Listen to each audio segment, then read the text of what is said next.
Welcome, everyone, to Staten Field on the campus of Robert C. Byrd for this evening's broadcast of Robert C. Byrd Baseball. Today's contest matches up two Big Ten foes, the East Fairmont Bees and our Robert C. Byrd Flying Eagles. I am Basil Lucas, and as always, I'm joined by my broadcast partner, former high school coach Ryan Lance. Ryan, this evening's contest is a matchup of two teams who both had success to start the season. This matchup could really give either squad a bunch of confidence early on. You're right, Coach, and, consistencies, if you stack these wins together, and that winning really builds confidence. So I think both teams are going to look to do that and build off those early successes in this season. East Fairmont comes in with a 3-1 record after starting the season by taking a doubleheader from Sissonville in their last contest. They beat inter-county rival North Marion 5-4. What do you expect from manager Joe Price's squad this evening? Well, East Fairmont returns talent this year off a successful team from last year. They do return the Big Ten first-team player Connor Tingler, even though he isn't pitching tonight.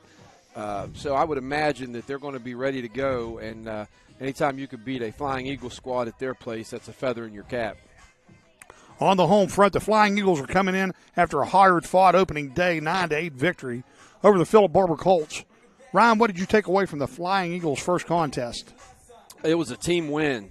I thought everyone contributed, even up and down the lineup. Typically, they didn't even have their big hitters didn't have big games. But up and down the lineup, everyone put their hand in the pile, and it was a great way to start the season.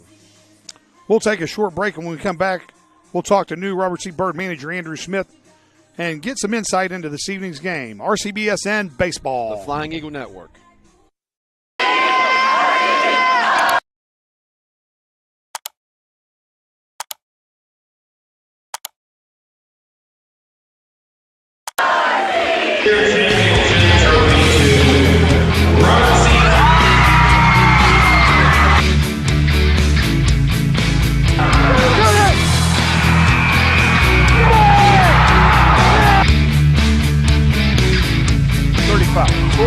Stiff arm in midfield, down the near side sideline to the 30, the 20, the 10. They're not going to get him. It's a Robert C. Byrd touchdown.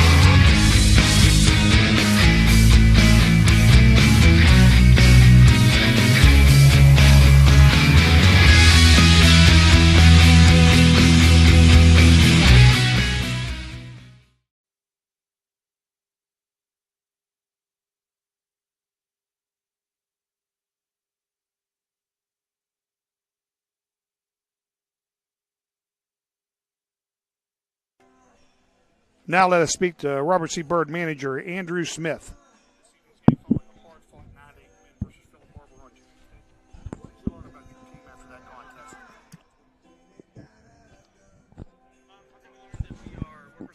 That we're tested by the fire. It's good to get a close game like that in the first game of the season. Hopefully down the stretch we get more close games. That experience now against Philip Barber plays into our advantage. Coach, again, that Tuesday game was a crazy contest. Up 8-2, then Philip Barber eventually tied the game up 8-8 in the seventh inning. What was going through your mind when Dior Cooper hit that hard line drive between the third baseman and the shortstop to drive in Anthony Corsini to secure your team's first victory and your first win as skipper at Robert C. Byrd? Sure. Yeah, that was definitely a special one for me personally. Balls, 2 strikes. Cooper at bat. And he hits a base hit, and that'll win the game for the Flying Eagles.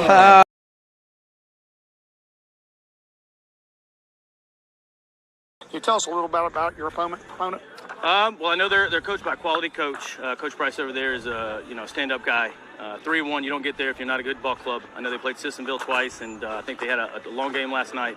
Sounds like they came off with a win last night as well. So I'm just expecting a quality opponent, talented ball club. Okay, Coach, you're going to start Anthony Corsini this evening. What can the fans expect to see from him tonight? He's a gamer. I don't know what he's going to bring tonight. Hopefully it's his A game, but even if it's not his A game, he's a gamer. He's going to go out there and he's going to compete. We got to throw the ball across the plate. We got to let him hit. I was messaging him early in the day. Let him hit the ball. Trust your defense, and trust your offense to support you. Okay. Coach, what are the keys for a Flying Eagle victory this evening? It's a quality 3-1 Fairmont East team. I'd say the biggest adjustment for us is on the mounds. We got to throw the ball across the plate. Can't give them walks. Easy bases, free bases end up, those will kill you. So we got to limit the walks. Okay. Coach Smith, thanks for taking some time with us before today's game, and good luck. Thank you, sir. Thanks, Coach. RCBSN Baseball, Flying Eagle Network. Number 21, Joey Alvaro. Batting second and playing shortstop. Number 5, Connor Tingler. Playing first base. Batting third, number 24, Danny Radish. Back here at Staten Field is the Flying Eagles getting ready to take on the East Fairmont Bees. So let's talk about the starting lineup. Starting for the Flying Eagles, leading off and playing shortstop, number 12, Braden Thomason. Starting at second, number 5, Rylan Rock. Playing third base is number 23, Nick George. In a cleanup spot, it's the first baseman, number 18, Logan Frum. Pitching tonight this evening, number 3, Anthony Corsini. In right field, number 6, Dior Cooper. Catching, number 25, Noah O'Neill.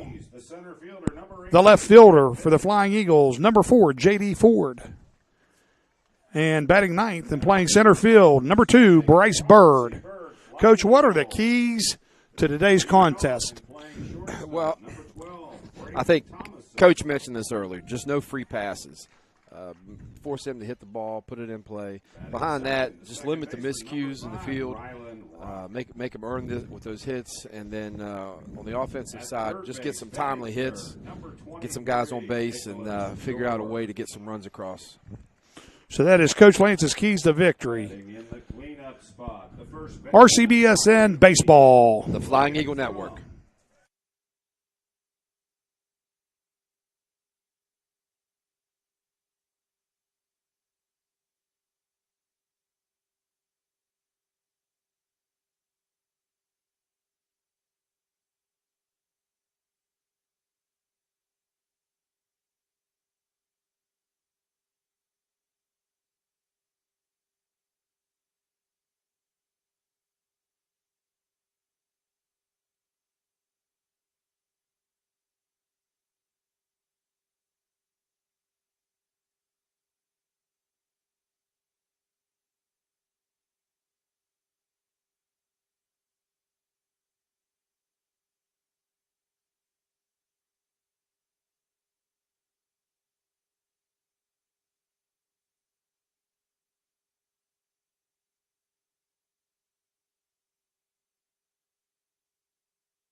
here at Staten Field for the start of the game between these Fairmont Bees and our homestanding Robert C. Byrd Flying Eagles.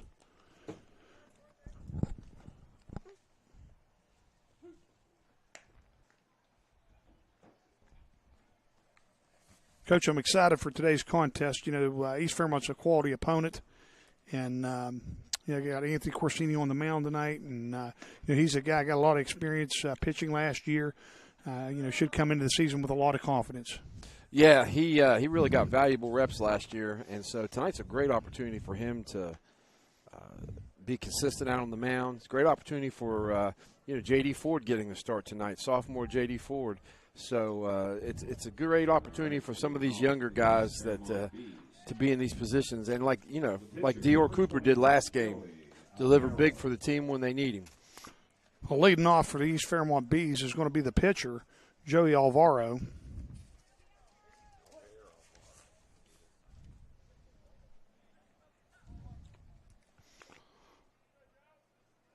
First pitch by Corsini, ball's hit up the middle. And it's going to bad hop and get by Braden Thomas. And that ball took a funny hop, Coach. It took a very weird hop. It went straight to him. Bray had his feet set, and it probably kicked 3 foot to the left. So Brings up the shortstop, number 5. So that's going to bring up the shortstop, Connor Tingler. And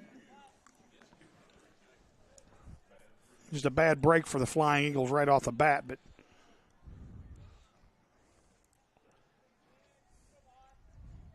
Corsini checks the runner at first. Here comes the pitch. Just a bit outside for ball 1. yeah, Tingler, he returns this year. He was first team All Big Ten last season as a pitcher. 1-0 the count. Corsini with a pitch. That pitch is up and in for ball 2.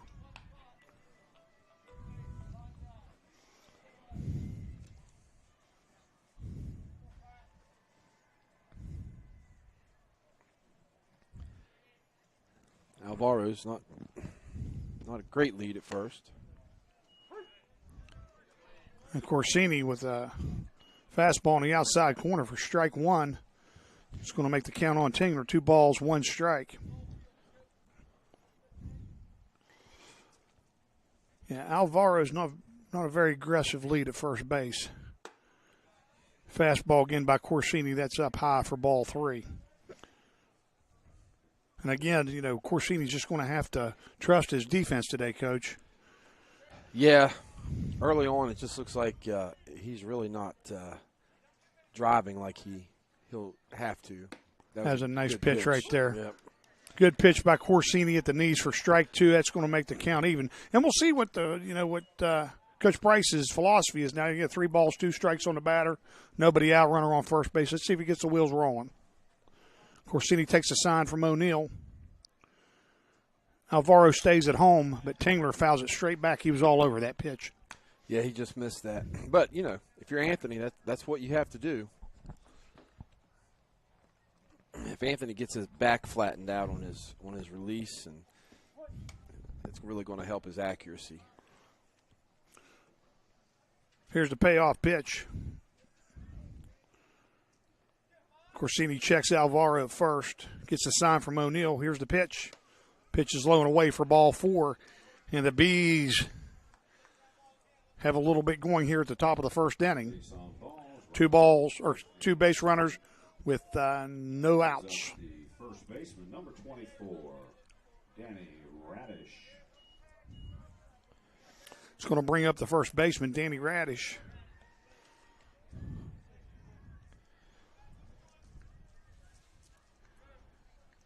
Corsini gets a sign. Fastballs up high for ball 1.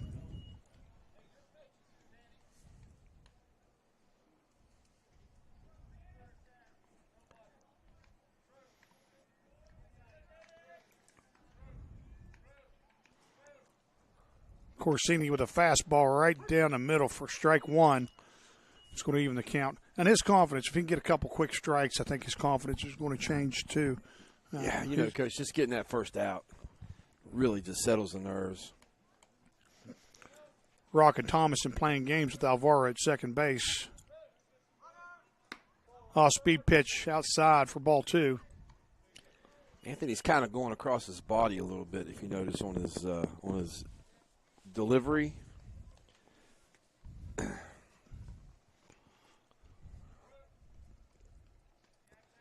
2 balls, 1 strike on Radish. Fastball's hit up in the air. It's in foul territory. Looks like it could be in play, and it just goes out of play for strike 2.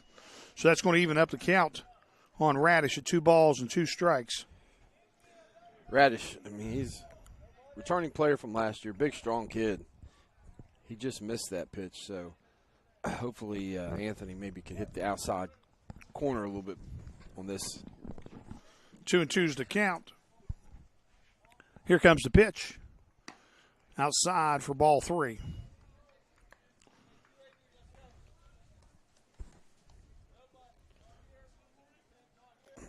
It's going to run the count full on Radish.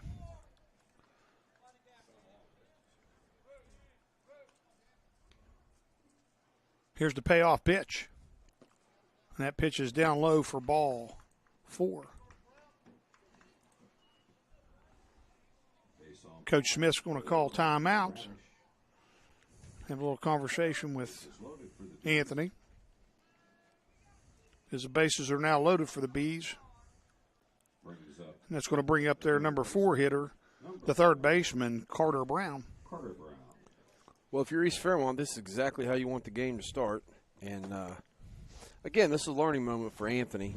He just happened to, I'm sure Coach Smith is encouraging him and keep battling through this. He's in a tough spot, but it's how you learn. Blues coming out to tell him, let's get this show started. He gave a couple signals.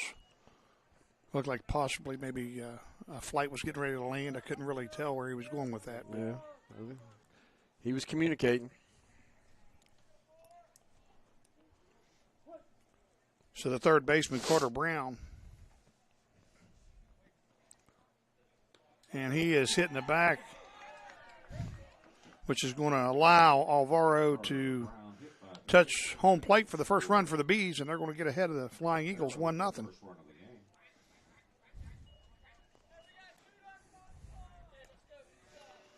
That's going to bring up the second baseman on music. Now batting for the Bees, number 17, the second. Not as cold as our game the other night, but that still had to hurt. Absolutely. And you know, just from last year, Corsini did a better job or felt more comfortable from the full windup than he did from the stretch. Yeah, you're right. So that first pitch is low and inside to music. And he throws a fastball right on the outside corner for strike 1. Flying Eagles corners are in. The middle is double play depth. And again, nice fastball on the outside corner's foul tip for strike 2. And notice how his pace is picked up now. He's working faster off the mound. 1 ball, 2 strikes on music. Corsini with the pitch. Off-speed pitches in a dirt. Good job by O'Neal to block and keep it in front of him on that 1-2 pitch. It's going to even the count at 2-2. Nice waste pitch for Corsini in that situation. Absolutely. 2-2. He's in the full windup. Here's the pitch. The pitch is high and inside for ball 3.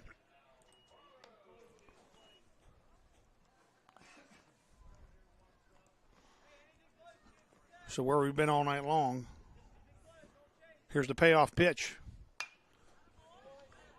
And Music does a good job of slapping that ball out of play. It was a really good pitch by Corsini.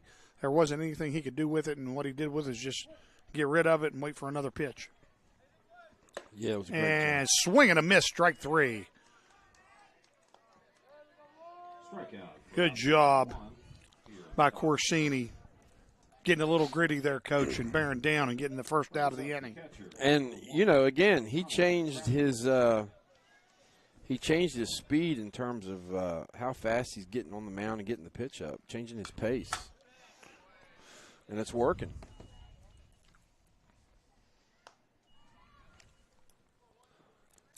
He's ready to go right now.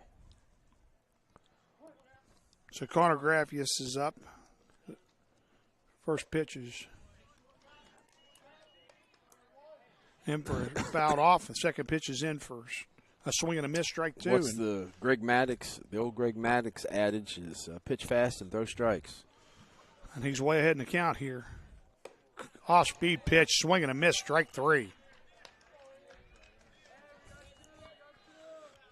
And back-to-back strikeouts by Corsini with the bases juiced here at the top of the first inning. Whatever Coach Smith said to him, I'd like to have a pep talk about like that. I'll tell you what, it was working. It was pitch fast and throw strikes, son. Yeah. He took it to heart. And he's doing it.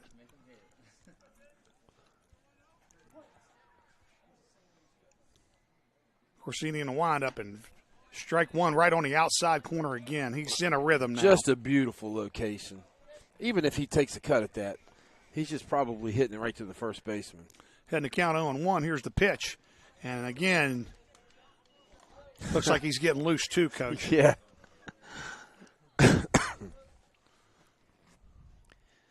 No balls, two strikes. Waste one here. On Ian Graffius, and curveball inside, and Graffius is able to fight it off. Wasn't a whole heck of a lot he could do with that pitch. No, he was just trying to survival at that point. Well, it was either hit him or foul it away, and he went with the hit, foul it back. As most of us would. Absolutely. On a balmy day. 0-2, and what a pitch by Corsini as he grinds Great job. in this first inning. The strikeout. The Bees score 1 run They had- on 1 hit. They strand 3. What a great job by Corsini. The bases are loaded.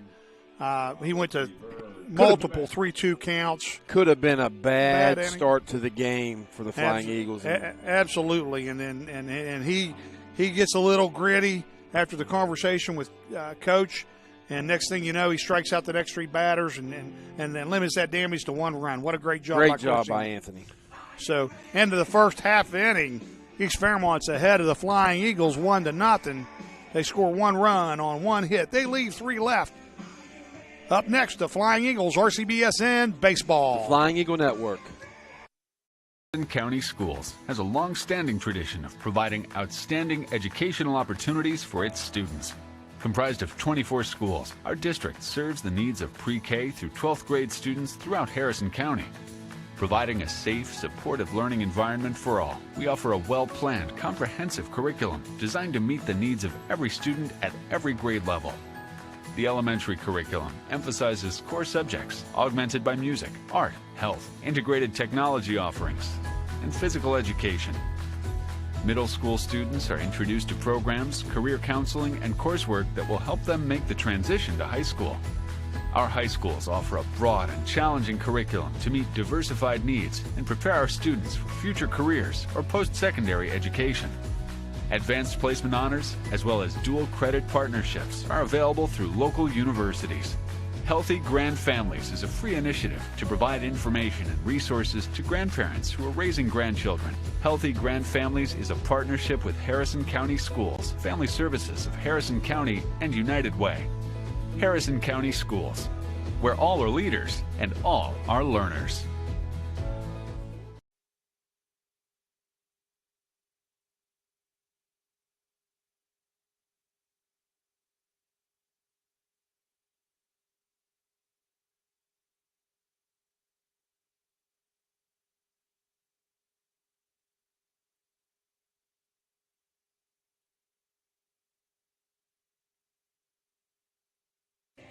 Back at Staten Field here at the top, or the bottom of the first inning, as the Flying Eagles are coming to bat for the first time.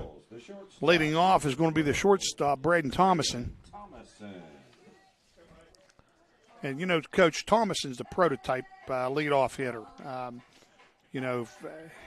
If he can get on first base, whether walk, error, base hit, he could do so much damage once he's on the base pads. Coming off a 2-for-4 game against Philip Barber. early in the week.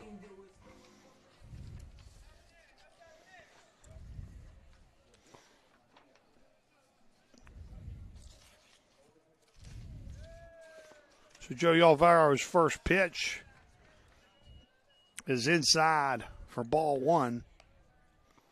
Not only does Bray's ability as a hitter put pressure on the defense, but his speed, because when he puts the ball in play, your internal clock ticks a little faster when he's on the base paths. Alvaro with the pitch. And a line drive right at the right fielder, Ian Gravius, and he makes a nice play for out number one. Yeah, really nice play. I thought it was going to drop there for a second, and they had him lined up correct. So that's going to bring up Rylan Rock, the second baseman. And Rylan, was in a critical situation the other day coming into pitch in that game the other night and was able to get a little gritty and pick up the win. Yeah, he gave valuable innings the other night. So Alvaro's first pitch to Rock is up high for ball one. Coach Smith sends some words of encouragement, and Rock shakes his head. Alvaro's second pitch is right on the outside corner for strike one. It's going to even the count, 1 ball, 1 strike.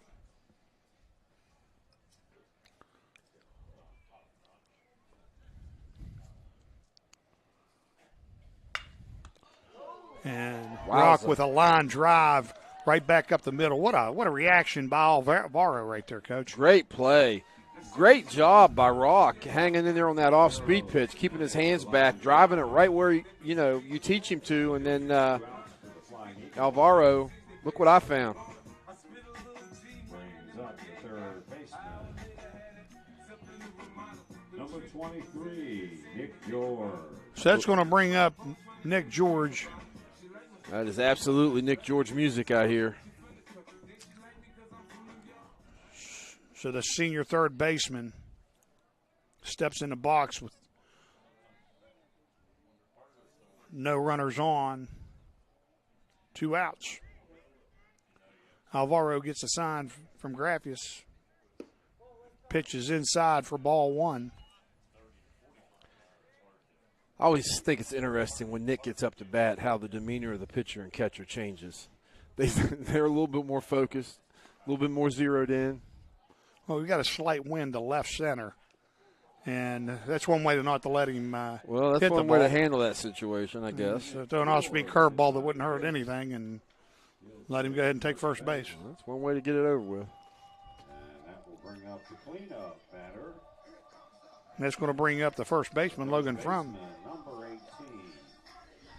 18, Logan Frum. We talked multiple times last season what a good base runner Nick was.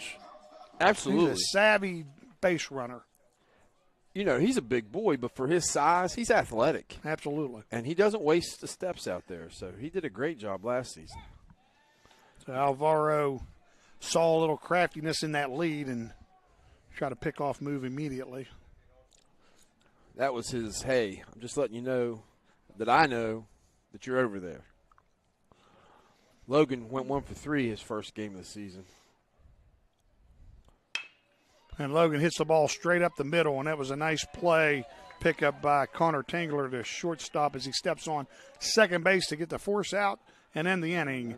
Flying Eagles get no runs on, no hits. They leave one runner left on base at the end of 1 full inning.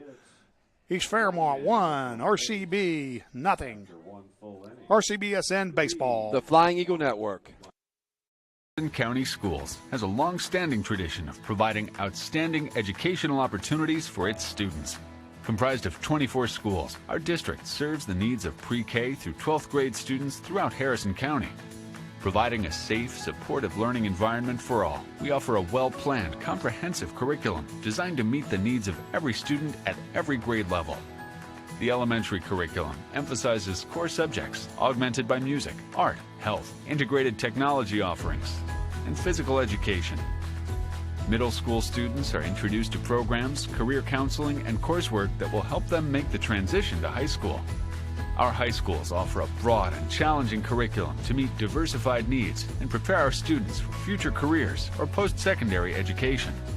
Advanced placement honors, as well as dual credit partnerships, are available through local universities.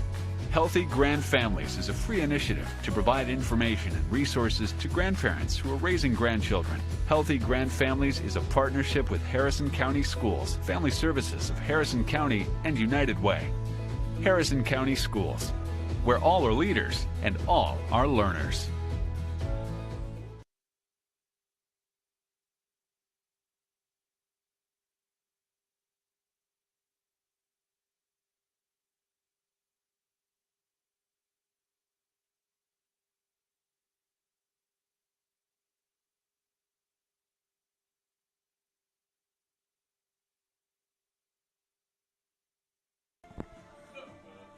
Back here at Staten Field, top of the second inning, East Fairmont coming back up to bat. Today's game ball sponsor is Farmers Mutual Insurance out of Fairmont, West Virginia, a West Virginia company insuring West Virginians. Leading off for the Bees, number 3. Leading off right now Tristan Boone. is going to be the left fielder, Tristan Boone. And, you know, the end of the first inning, Corsini got a lot of confidence, and hopefully we'll see he brings that confidence to the start of this second inning, Coach. Yeah, sometimes you're sitting in the dugout, things change. Other times you just pick up where you left off. I would say he's starting from scratch here. Pitch just a bit inside. That'll be ball one. Buzzing the tower. Well, he could, you know, that's a good setup pitch because if you use that pitch and you throw a breaking ball later in the Great count. setup pitch. I would have left the stadium if I was batting right now.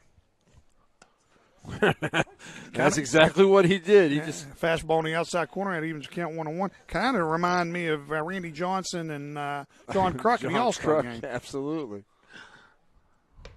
Curveball swing and a miss. And talk about setting it up. Did you see that front shoulder fly right there? Yeah, I guarantee it. 1 ball, 2 strikes on Boone, the number 8 hitter. Curveball blown away for ball 2.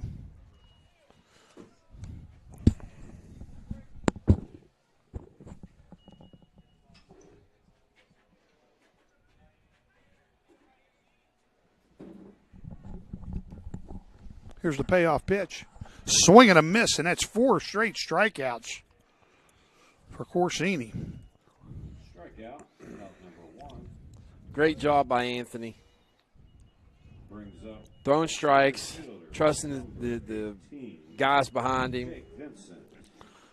Well, what's critical about this, he's at the bottom of the lineup. You know, if he can get these first 2 outs, you know, that'll can set the stage. Less pressure when that lineup rolls over. And Jake Vincent, the center fielder, bunts one down the third base line. Foul for strike 1. And if my memory is correct, he's the first lefty in the lineup. So I'm always anxious to see when the pitcher faces their first lefty, if it affects them, how it affects them.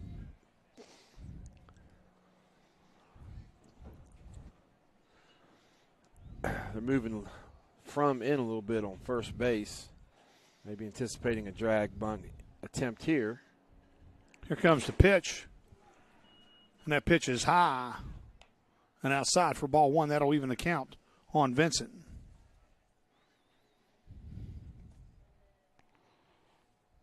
So 1 ball, 1 strike. Fastball in the outside corner, swing and a miss. And that gets Corsini ahead in the count again. 1 ball, 2 strikes. And with 2 strikes, now the infield can move back to their comfortable depth. You don't have to worry about a bunt.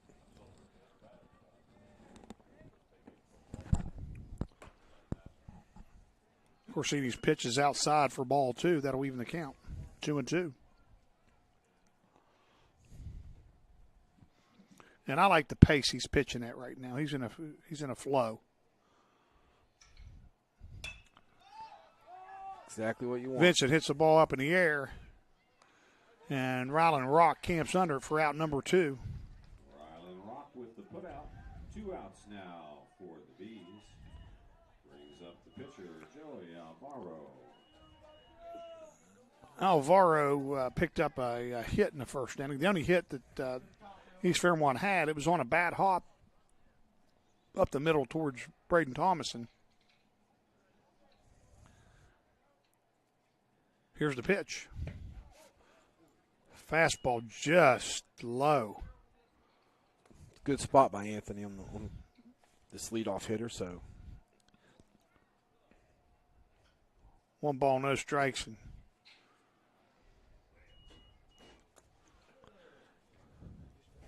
Anthony holds on that ball just a hair too long, and it kind of stays upright more than bending over. Yeah, you're right. 2-0 is the count. Fastball right on the outside corner for strike 1. He comes right back in great form. Perfect location.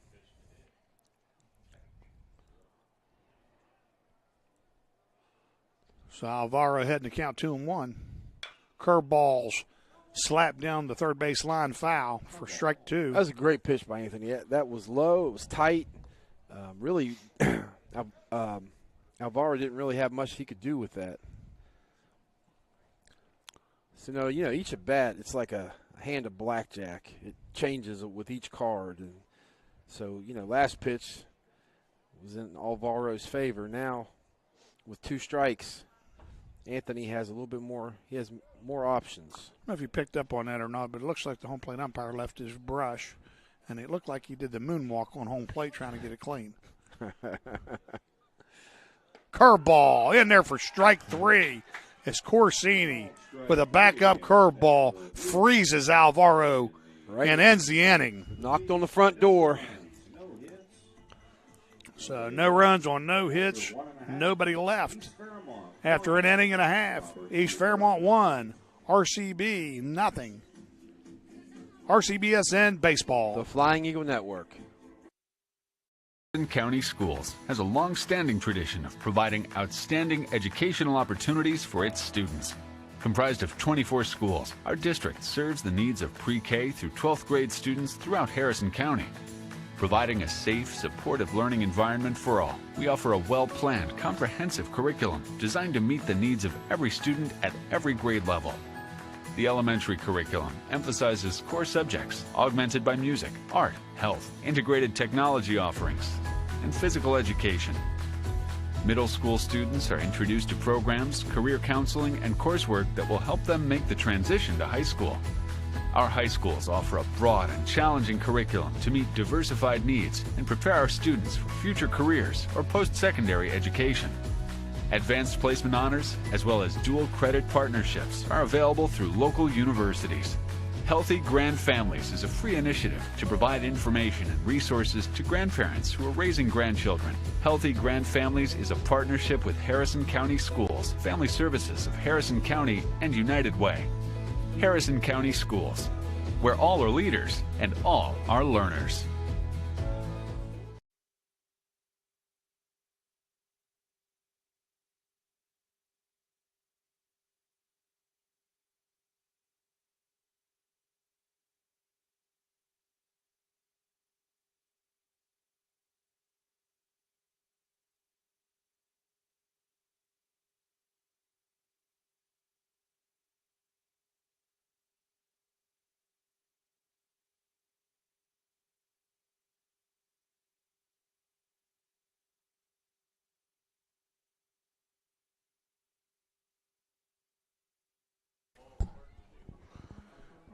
Back here, bottom of the second inning, leading off for the Flying Eagles is a pitcher, Anthony Corsini. Coach, we were just talking about, during the break, we were talking about Nova Southeastern's. And the ball's hit up in the air. And what a nice play by the catcher for out number 1, Connor Graffius. Yeah, that was a great job. You taught as a catcher when that ball goes up behind you, you turn around to try to counteract that backspin on the ball, and he did a great job, got underneath of it, and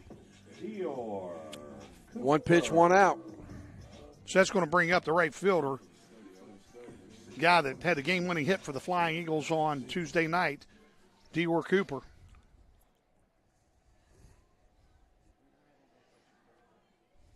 Pitches inside for ball one. What I was saying, Coach, we were talking about Nova Southeastern Coach Jim Crutchfield. They're in the Final Four tomorrow night, and Jim Crutchfield is a Roosevelt Wilson graduate. He's from Nutter Fort. He has the highest winning percentage in basketball history at 85% after 17 seasons being a college coach, and I just think that's really incredible. And a shout out to him and his family that are still here in this area. Absolutely, great accomplishment. And Cooper falls behind the count, 1 ball, 2 strikes.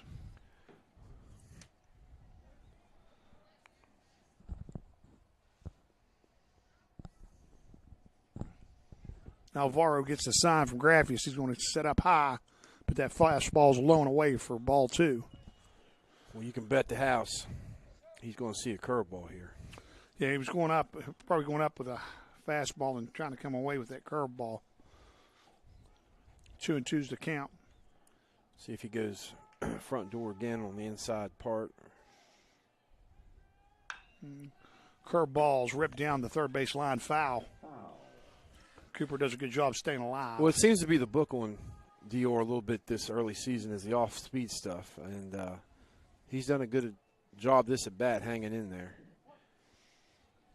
2-2's the count.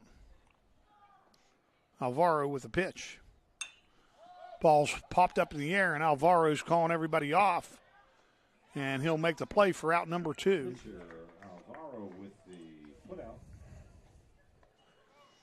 That is 2 outs in the inning now for the Flying. So you got the F2, F1 to start the inning if you're scoring at home.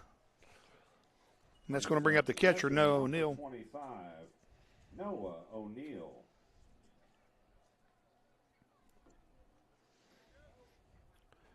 Coach Smith giving Noah some signs. See if there's anything to him. Fastball in the inside corner for strike 1.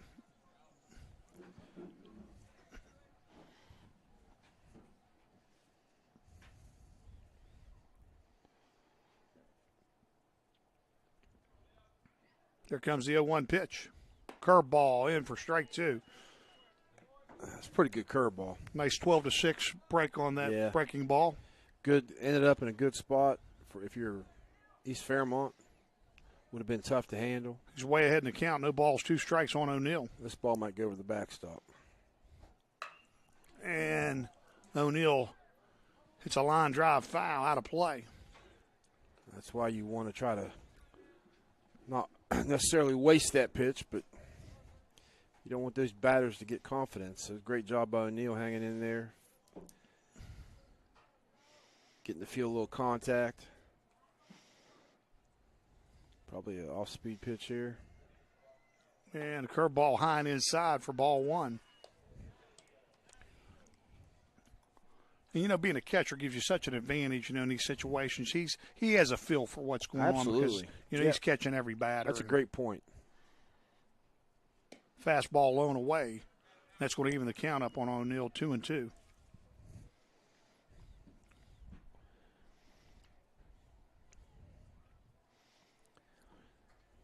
Come back inside with that curveball. Looks like he's setting up outside.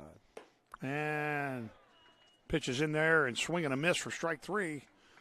And that's the 3rd out of the inning. So no runs on no hits, nobody left on base. At the end of 2 full innings, East Fairmont won.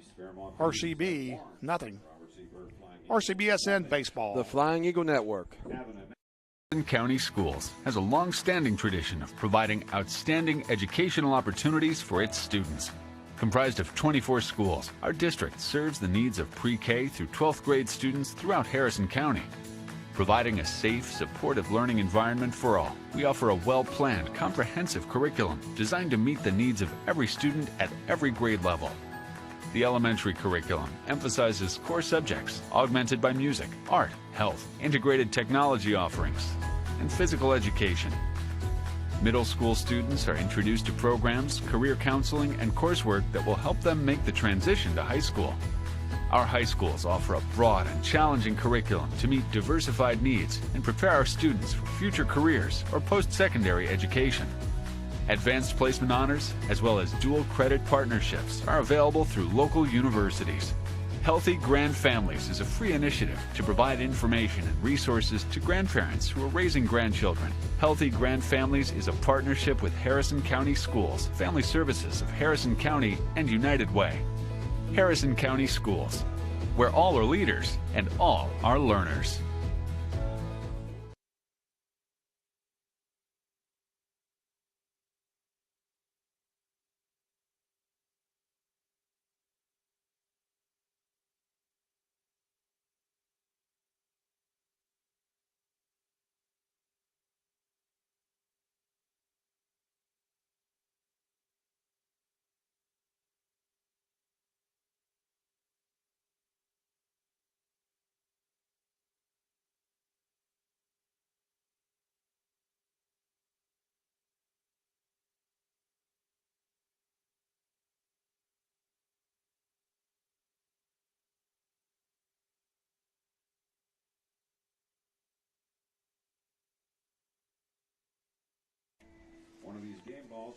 Back at Staten Field, top of the third inning, Robert C. Byrd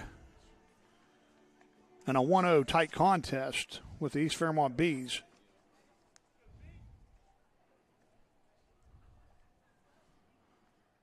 Leading off the third inning for the Bees is the shortstop, Connor Tingler.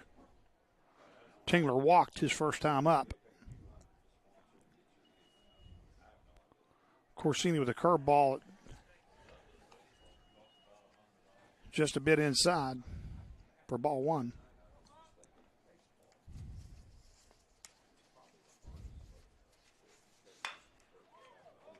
And the ball's hit up the middle, just out of the outstretched hands of Braden Thomason. And that'll go into center field, and Bryce Bird will race in and throw the ball into Rock. So Tingler with a leadoff base hit to start the inning for the Bees. It was good at bat, right up the middle and just over the outstretched glove of Thomason. It's going to bring up the first baseman, Danny Radish. Radish walked as well his first time at bat.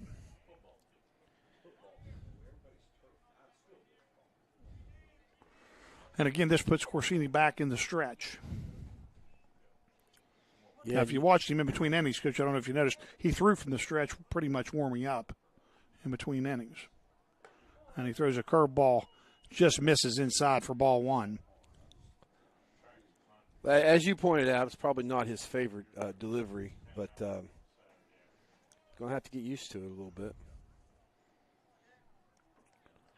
He checks Tingler at first base, gets a sign. Tingler takes off. Ball's hit straight up in the air, and the catcher calls for it, and the ball is foul for strike one. Foul ball. That's a tough play for O'Neill right there. That ball is straight up in the air. There's no really movement for you to go and get under it, and just kind of, creates an optical illusion, if you will, and it's just a tough play. Absolutely, Coach. People tend to overrun it a little bit. It tends to fall behind you. So that'll make the count 1-1 on Radish. And the ball gets by O'Neill on a pitch in the dirt. Tingler to second on the So he's going to advance on the wild pitch.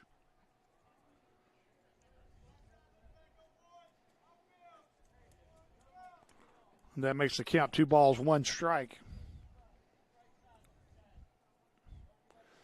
Looked like Anthony just overthrew that pitch, trying to maybe get a little extra on it. Sometimes 2-1 to count.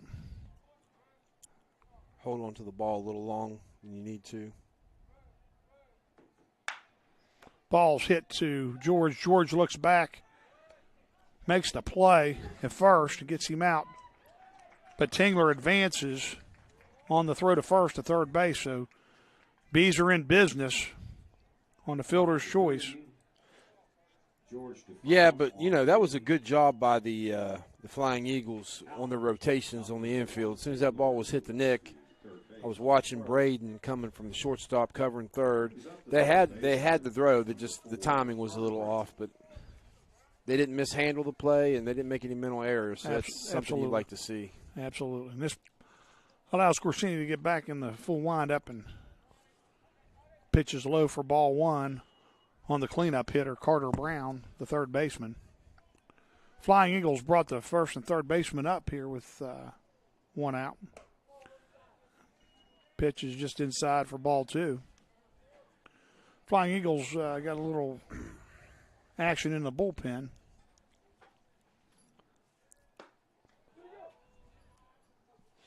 Well, I think Coach Smith is determined that this is probably going to be a low-scoring game and runs are going to be a premium, so he's bringing his corners in a little bit to try to make a play at the plate if possible. 3-0's the pitch, and that pitch is high for ball four. Now the Bees have runners at first and third and one out. Runners at the corners for the second baseman, number 7. Well, last inning, it was with this batter that Corsini went on his little bit of a run and strikeout run, struck out the next four batters, so hopefully he can catch lightning in a bottle. So runners at first and third for the Bees. Oh, Music up to bat, the second baseman.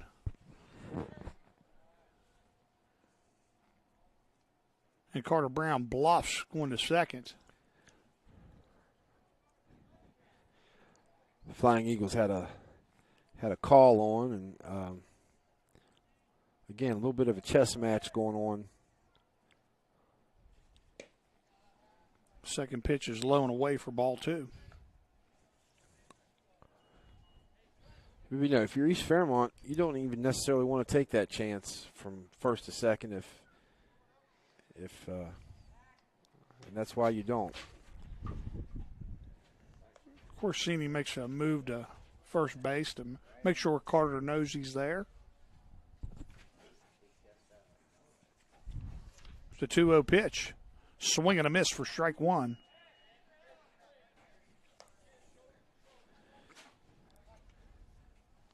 If you're East Fairmont, you really want to see if Corsini can find the strike zone. And that pitch is low and away for ball three.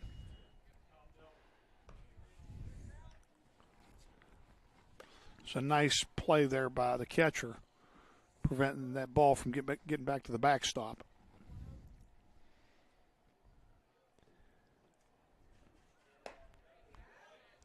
Pitch is right down the middle for strike two. This is an important pitch right here for Anthony. So that's going to create a full count. So here's the payoff pitch from Corsini. And the pitch is just tied for ball four. Now the bases are loaded. Base on ball for Music. Loads the bases for the catcher. Number 1. It's going to bring up Graffius. number 1, Connor Graffius. Graffius struck out his last at bat. This also helps the Flying Eagles as well because now they have force outs at every base. Swing and a miss on the first pitch.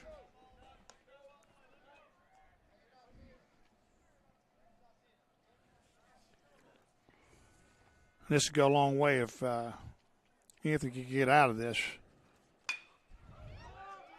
With a line drive base hit. And Cooper comes in, and that'll plate 2 runs. Actually, it's going to plate 1 run. Nice bit of hitting Graffius by Graffius. Scores Connor Tingler with the second run of the game. Bases remain loaded. And that's the second hit of the inning for East Fairmont. Ian Graffius, the right fielder, number 10, now batting for the Bees.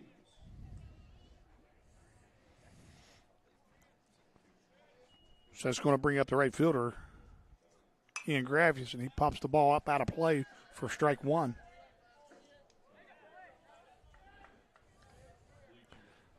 a lot of high school pitchers like that breaking ball on the outside part of the plate. Anthony really doesn't. He likes to bring that ball inside, and it makes it tough on hitters, but the challenge is if you make a mistake, it can really hurt you. Fastball in the dirt. Great job. And Owen O'Neill does a great job. Or excuse me, Noah O'Neill does a great job. I mean, that's 2 runs he saved this inning just by using his body. Yeah, Carter Brown was on third base. He took a couple steps and realized what a great job O'Neill did right there. Fastball hit out of play. Anthony Corsini's up ahead in the count. 1 ball, 2 strikes.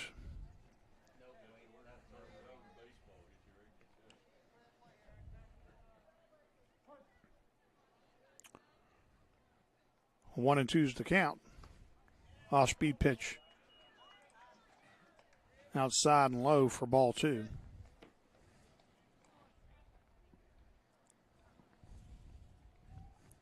So 2 and 2 the count.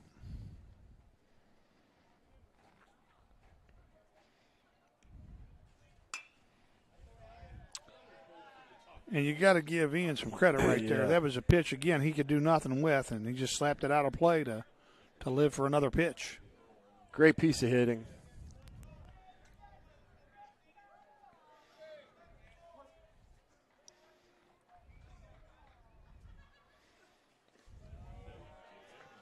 Ball's in the dirt.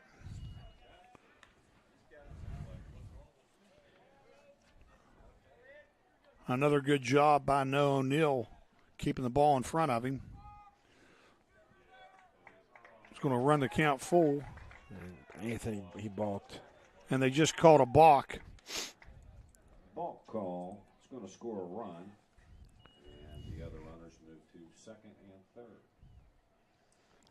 So a balk was called, and that allows Brown to cross home plate for the second run in this third inning and extend the East Fairmont lead to 3-0. That also allows Music to go to third and Connor Graffius to go to second with only 1 out. Yeah, he initiated movement, and once you do that, you have to go straight to the plate, and he stopped again. Here's the payoff pitch,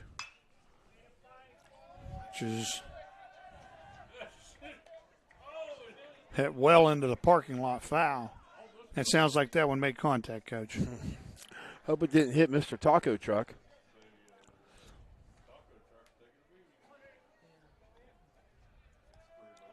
Here's the payoff pitch, and it's low and away for ball 4. Base on balls to Ian Grant. Loads the bases for the left fielder. And Coach Smith calls timeout again, and it looks like he's going to make a pitching change, Coach. Yeah, I think it's evening for Anthony.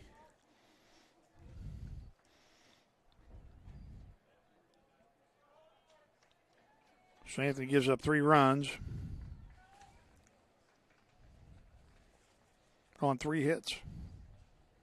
He's responsible for the 3 batters that are, 3 runners that are on base.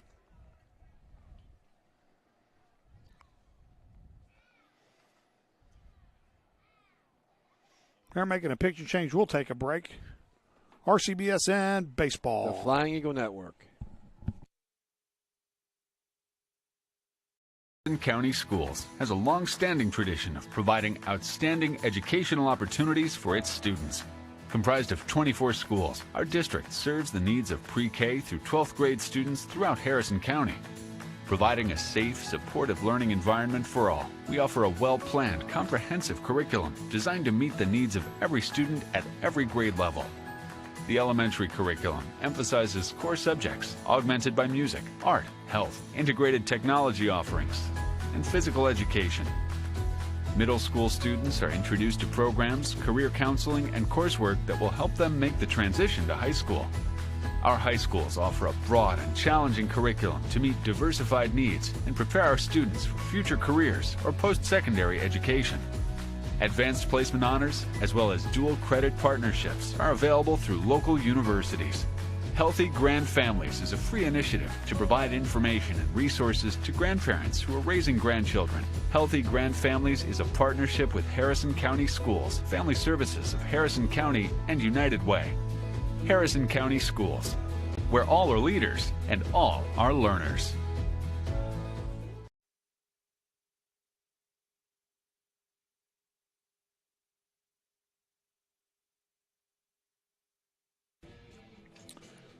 Back at Staten Field, here in the bottom half of the third inning, the Flying Eagles are trailing East Fairmont 3-0. Flying Eagles have made a pitching change. They're going to bring in freshman number 27, Owen O'Mara. And Anthony Corsini is going to move to left field. Bases loaded. Situation for Owen. Welcome to high school baseball. Here it is, the third inning. There's one out, and the bases are loaded, and here's the keys to the car. Cold March night, going up against the East Fairmont Bees. Bases loaded. Take her out for a spin. You know, Owen's played a lot of baseball over the years. I think he'll be up for the challenge. I think he's going to have a costume change here a little bit. Coming from the field sometimes, Is that an emery board? No, it's not an emery board. It's a glove. Okay. Yeah. All right. I wasn't quite sure if Phil Negro was doing. God rest his soul.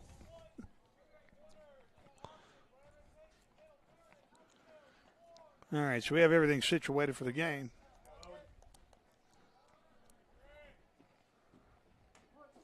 O'Mara gets a sign from O'Neill. And here's the pitch. Fastball's hit up in the air. And that ball's out of play for strike one.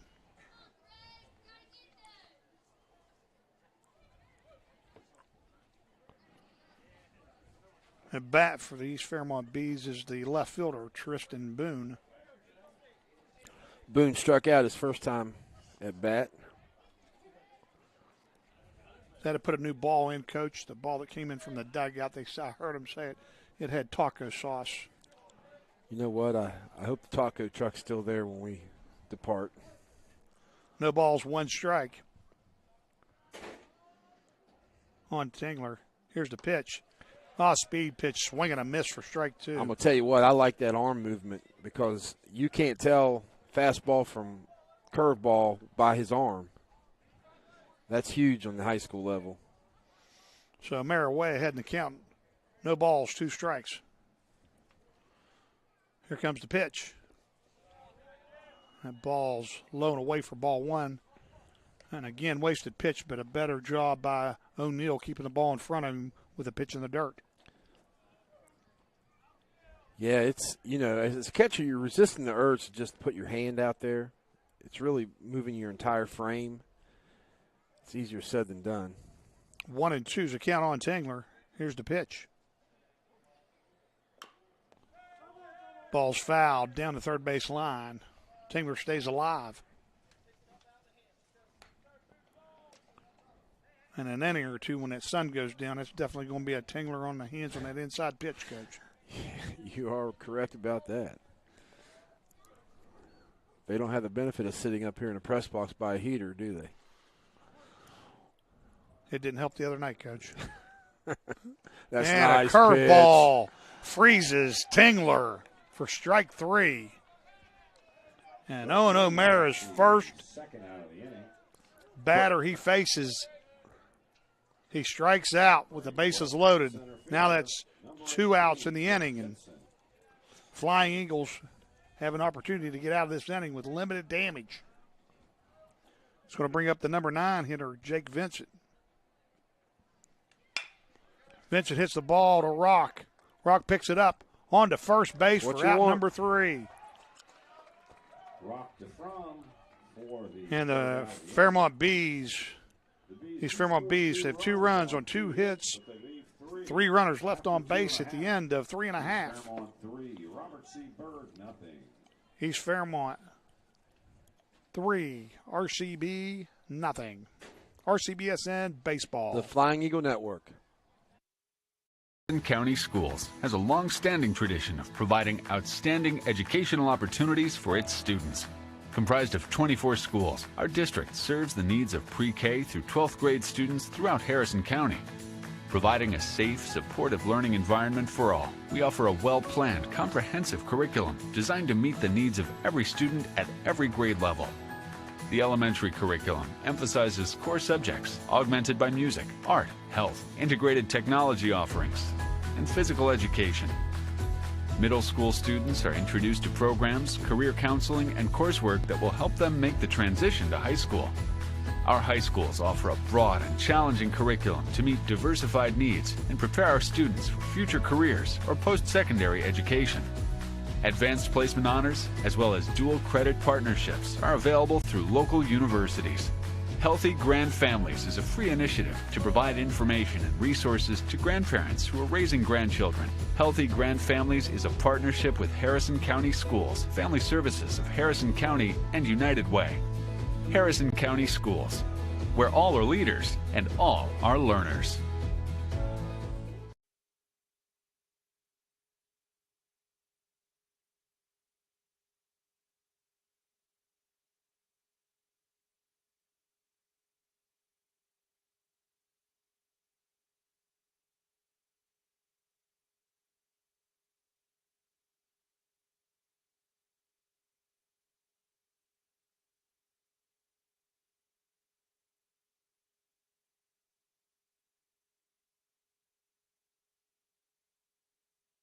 Leading off the bottom of the third inning, Back here at Staten Field, the Flying Eagles.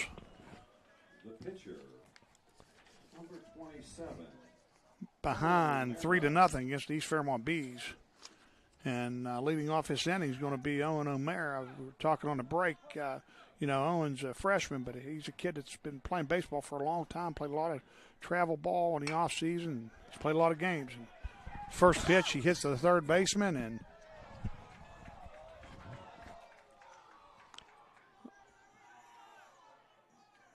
I think a possibility that the first baseman maybe pulled his foot there, Coach. Well, I think the RCB dugout believes that, but going back to Owen, you could tell that the moment didn't look too big for him, and even on that first pitch, which was, a nice curveball, he stayed in the box and pulled it. So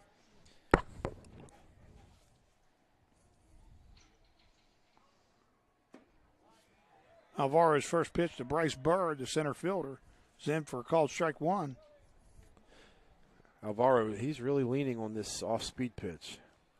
It's been effective for him.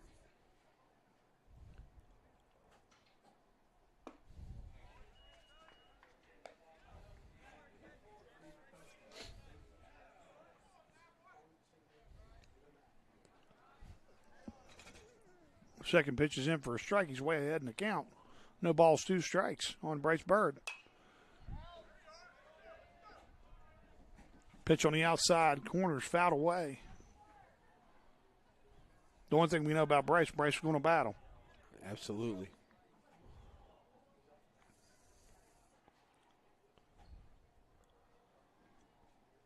No balls, 2 strikes.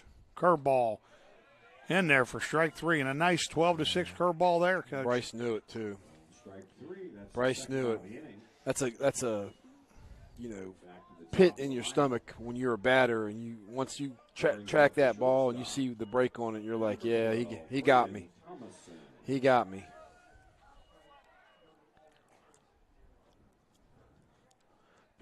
Braden flew out to right his first at bat. Another off-speed first pitch. First pitch.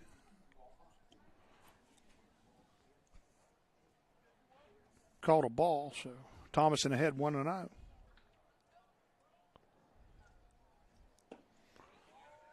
Swing and a miss on a pitch. That'll even the count at 1-1. I think it's safe to say that Alvaro has certainly found his groove. Well, he's thrown a lot of strikes today, Coach. I mean, he really has. He's pounded the zone with strikes. And, again, another off-speed pitch. If it's not fouled off, it's going to be a strike as well. So Braden did a good job of making contact right there. But he falls behind the count 1-2. Yeah, but 1 and 2, you know, Alvaro has his whole repertoire, no one on base. Bray's in a tough spot, but I'm sure he's going to try to battle back to even. Alvaro in the windup. Here's the pitch. And that ball's right on the outside corner for strike 3. Call strike 3. So that'll end the inning. Eagles score no runs on, no hits. Nobody left on base. And at the end of 3, he's Fairmont 3, RCB nothing. RCBSN baseball. The Flying Eagle Network. Harrison County Schools has a long-standing tradition of providing outstanding educational opportunities for its students. Comprised of 24 schools, our district serves the needs of pre-K through 12th grade students throughout Harrison County. Providing a safe, supportive learning environment for all, we offer a well-planned, comprehensive curriculum designed to meet the needs of every student at every grade level. The elementary curriculum emphasizes core subjects augmented by music, art, health, integrated technology offerings, and physical education. Middle school students are introduced to programs, career counseling, and coursework that will help them make the transition to high school. Our high schools offer a broad and challenging curriculum to meet diversified needs and prepare our students for future careers or post-secondary education. Advanced placement honors, as well as dual credit partnerships, are available through local universities. Healthy Grand Families is a free initiative to provide information and resources to grandparents who are raising grandchildren. Healthy Grand Families is a partnership with Harrison County Schools, Family Services of Harrison County, and United Way. Harrison County Schools, where all are leaders and all are learners.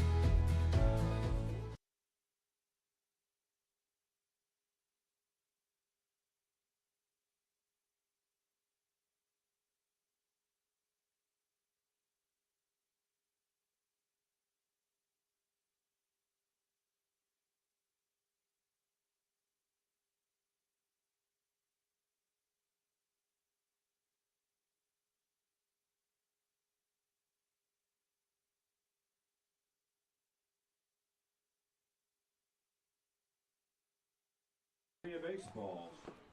Back at Staten Field, top of the 4th inning. The Flying Eagles trail the Bees 3-0. For the Bees with the pitcher, Joey Alvaro.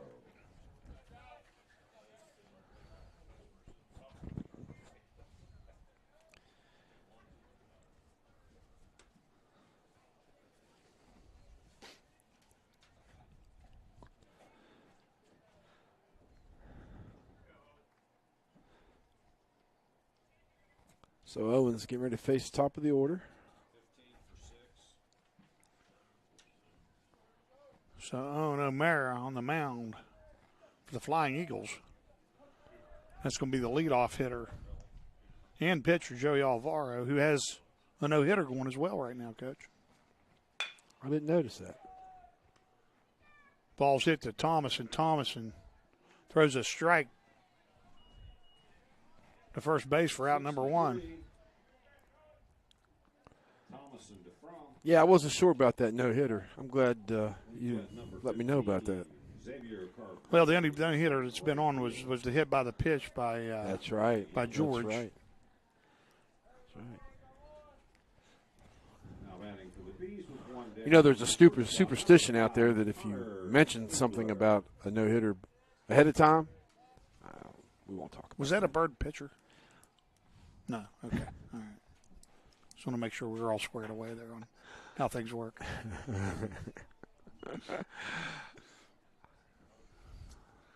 Connor Tingler up to bat.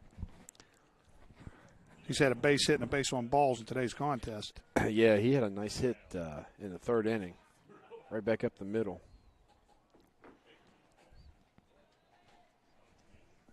O'Mara with a pitch. And it's just low for ball 1.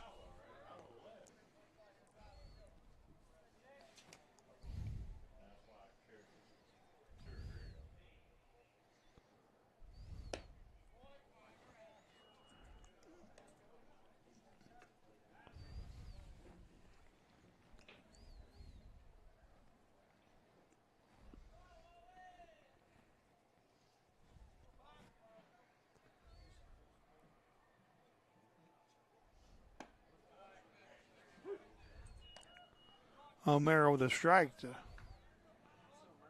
make the count 3 balls, 1 strike.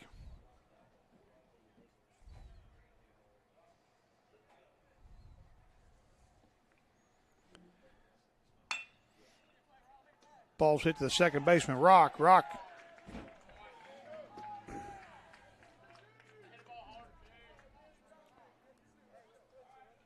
Ball bounces off his glove. Tingler safe on the hit. To the second. That'll allow Tingler to advance to first base. Yeah, it looked like Ryland just took his eyes off of it there at the last second. Just, you want to try to get the ball to first. Now batting. Tingler got a good jump out of the box, so. Yeah, that's going to bring Radish, the number 3 hitter, up. And then we see O'Mara for the first time in the stretch. And that pitch is right on the outside corner for strike 1. Tell you, I like what I've seen so far from O'Mara. And I'm going to point something out, Coach. A lot of the fan watching at home, O'Mara got on the rubber right there into the full windup, and as a freshman knew to disengage with his right foot. And yes, you're absolutely right. You can realize, I'm in the wrong spot, but you can disengage incorrectly, and it's a balk. So that's a great point. Right foot, right hand pitcher, left foot, left hand pitcher. O'Mara heading the count 0-2 with a breaking ball, and Radish swings and misses for out number 2. He's not out there throwing. He's pitching, man. I love the confidence. Absolutely. I love the confidence. Brings up the third baseman, number 4, Carter Brown. Just going to bring up the cleanup hitter, the third baseman, Connor Brown. And, that pitch misses, but just misses on the outside. Perfect height.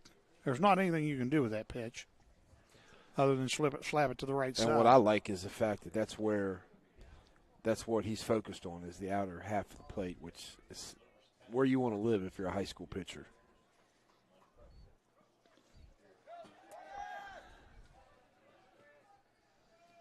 And that pitch gets by Tingler, O'Neill, and it enables Tingler to advance to second base. So the Bees with a runner in scoring position.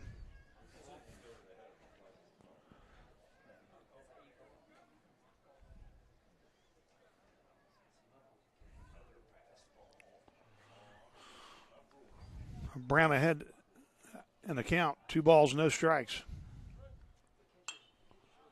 Fastball out of play. Nice pitch. So it makes it 2-1 on Carter Brown.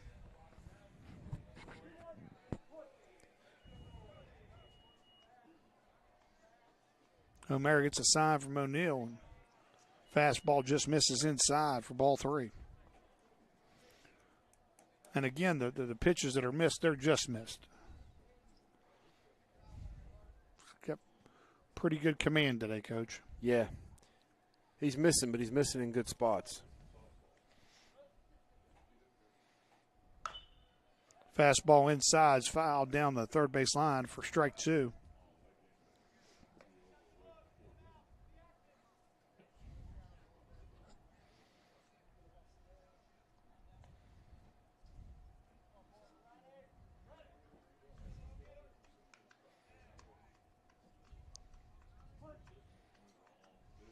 Got some games being played at second base.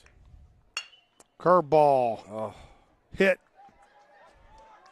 Thomason able to pick it up after he knocks it down. He did a good job saving a run right there, Coach. He did, and that in that regard, because they were both at second, you weren't sure who was going to break and cover. So, but at that time, Braden stayed, and Riley went back to second and just opened a huge hole on the left side that East Fairmont was able to take advantage of. So that advances Tingler to third base. Bees have runners at first and third after the infield hit. That's going to bring up the second baseman, Owen Music. Owens struck out and walked today.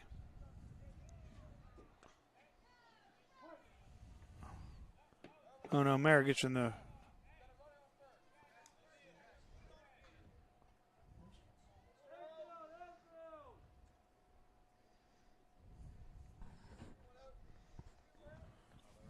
Just caught a waft of that buttery popcorn. Smells pretty good, Coach.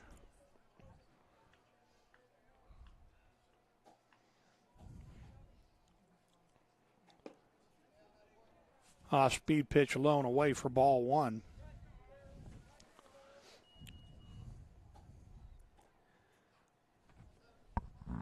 Runners at first and third, 2 out here in the top half of the fourth inning. Bees ahead of the Flying Eagles 3-0. And Music's ahead in the count, 2 balls and no strikes. One of the first real challenges for Owen, so in terms of command, you want to see how he battles here, if he can fight through this. That was a great frame by O'Neal. I think he, you know what I mean? That looked a little bit outside, but he was able moved to his frame body. it. Yep. Absolutely. Yep. And that second pitch in there for strike 2, so O'Mara battling back to even the count, 2-2 on Music. Runners on first and third, 2 outs. O'Mara gets the sign from O'Neal. Here's the pitch.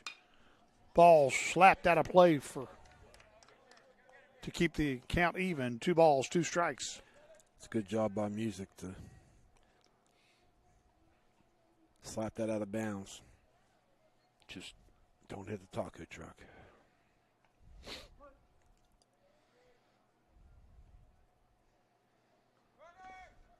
The runner takes off from first to second.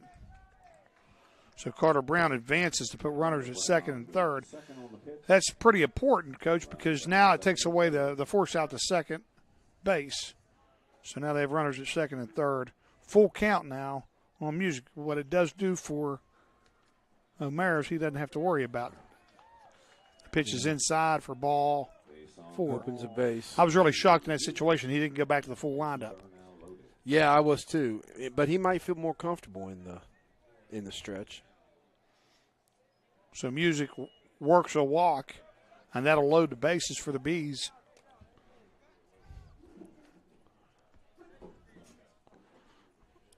And that's going to bring up the catcher. The catcher, Connor Graffius. Graffius singled his last at bat right over the second baseman's head. Fastball's hit up in the air. Corsini's going to camp under it, and he makes the play for out number 3. Corsini makes the play. So no runs on no hits. 3 runners left on base One hit. at the end of 3.5. The Bees lead the East bases loaded. Fairmont 3. After 3.5. Robert C. Byrd nothing. The Bees. RCBSN Baseball. The Flying Eagles Network. Harrison County Schools has a long-standing tradition of providing outstanding educational opportunities for its students. Comprised of 24 schools, our district serves the needs of pre-K through 12th grade students throughout Harrison County. Providing a safe, supportive learning environment for all, we offer a well-planned, comprehensive curriculum designed to meet the needs of every student at every grade level. The elementary curriculum emphasizes core subjects augmented by music, art, health, integrated technology offerings, and physical education. Middle school students are introduced to programs, career counseling, and coursework that will help them make the transition to high school. Our high schools offer a broad and challenging curriculum to meet diversified needs and prepare our students for future careers or post-secondary education. Advanced placement honors, as well as dual credit partnerships, are available through local universities. Healthy Grand Families is a free initiative to provide information and resources to grandparents who are raising grandchildren. Healthy Grand Families is a partnership with Harrison County Schools, Family Services of Harrison County, and United Way. Harrison County Schools, where all are leaders and all are learners.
Leading off, the bottom of the fourth inning.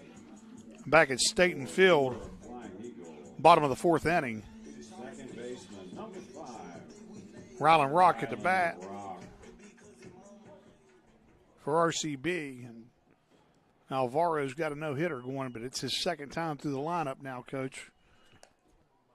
I wasn't. Thanks for pointing out that no-hitter.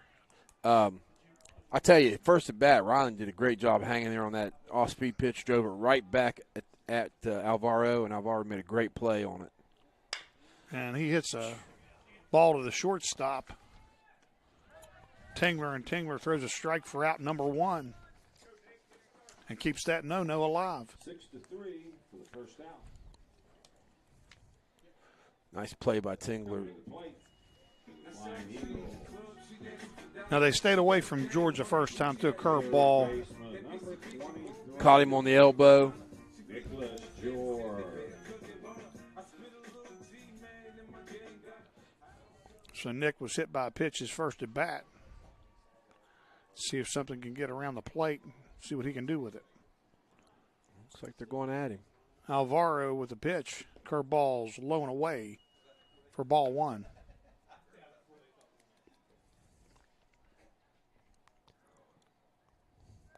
Wind just gently waving the American flag out to dead center field. Really thought it would be a little windier this evening, but let's see if he comes at Nick here. 1-1. 2-0 count. Or, excuse me, 2 balls, no strike count. Curveball Again. outside for That's ball smart, but 3. This is going to be intentional. How we say that? An unintentional, intentional walk. Yeah. Absolutely. And George has a green light on a 3-0 count, and he says, "See ya, boys. I'm going to just send one right through Nick George Alley for a solo home run." And the no-hitter is done, Coach. As soon as he hit that, Alvaro's smile came to his face like, he got me. He tried to sneak one in on the inside part, and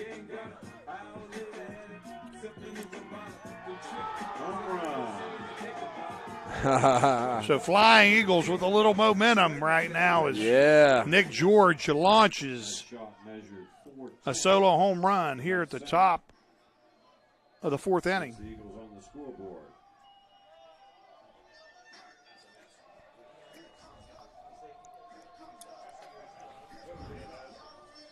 now Logan's up. See if he can follow it. It's going to bring up the cleanup hitter, Logan Fromm.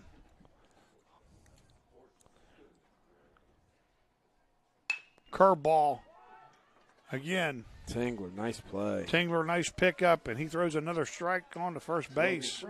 Grounds to the shortstop, 6-3 for the second out. So that's the second out of the inning. That's going to bring up the left fielder, Anthony Corsini. Now batting for the Flying Eagles, the left fielder, number 3, Anthony Corsini. You know, Flying Eagles have 10 outs left in the game. I would think during these last 10 outs, coach is going to be a little bit more aggressive in terms of how he approaches at bats, in terms of bunting, in terms of trying to get some movement, trying to force East Fairmont to react to him. First pitch is fouled away for strike 1 on Corsini. Alvaro gets a sign. Here's the pitch. Curveball in there for strike 2. Buckled him a little bit.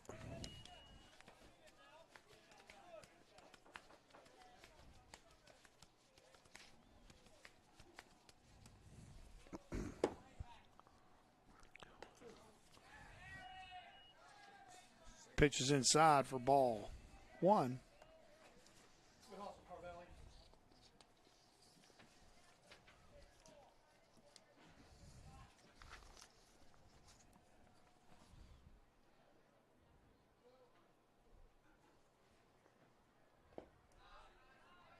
Ball in the dirt. That'll even the count. 2 balls, 2 strikes.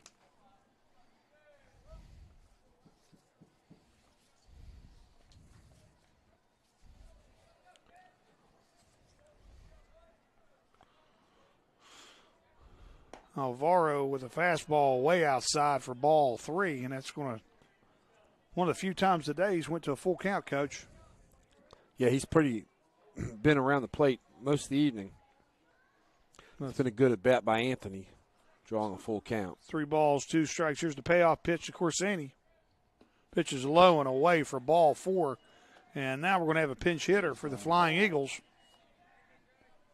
And it's going to be ninth grader Xavier Carvelli. Now batting for the Eagles, the right fielder, number 15, Xavier Carvelli.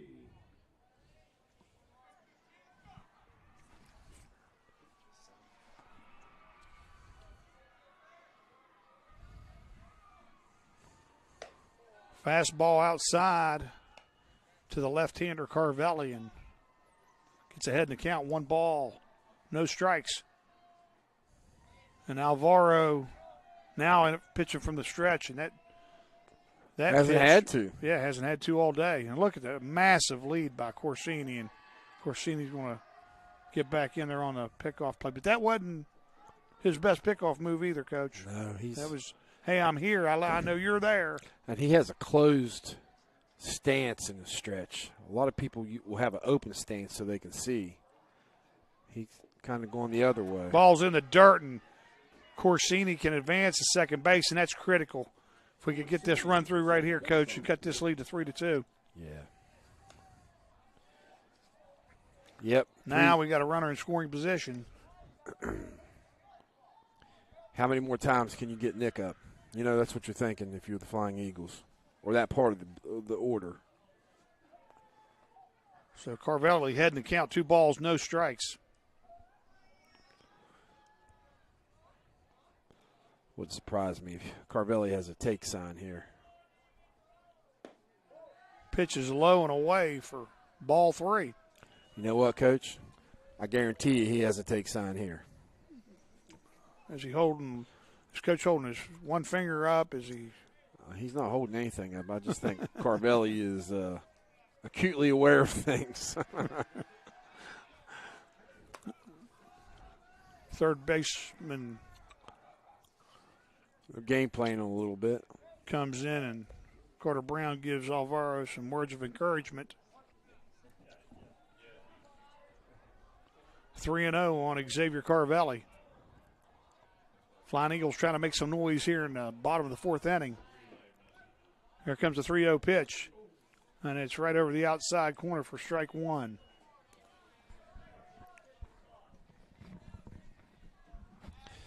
Left-handed hitter up, and the Bees are covering with the second baseman. So wide open area right there. If he can pull, yeah, it really is. If he can pull the ball.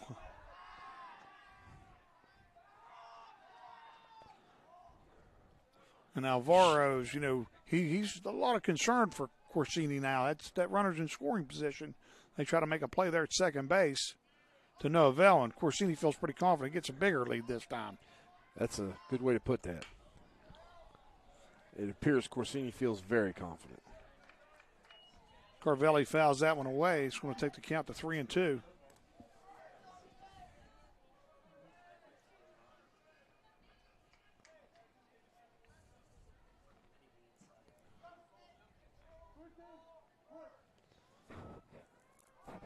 Now they're doing the shortstop. 3-2 count. Here comes the pitch, and it's high, but swing and a miss for strike 3. But not before the Flying Eagles can get on a board with 1 run on 1 hit.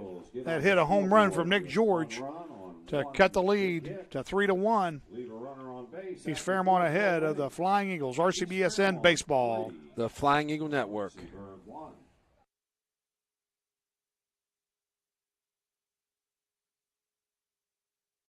County Schools has a long-standing tradition of providing outstanding educational opportunities for its students.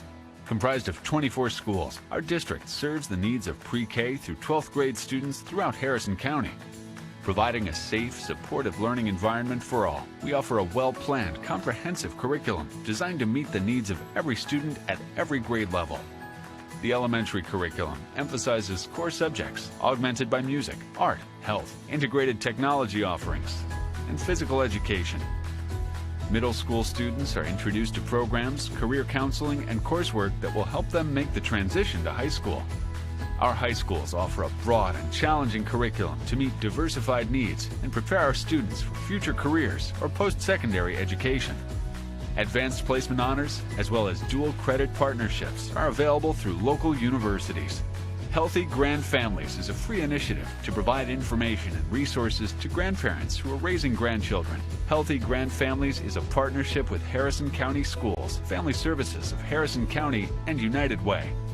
Harrison County Schools, where all are leaders and all are learners.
For the Bees, Ian Graff. Back here at Staten Field, top of the fifth inning, Flying Eagles trailing the Bees from East Fairmont 3-1.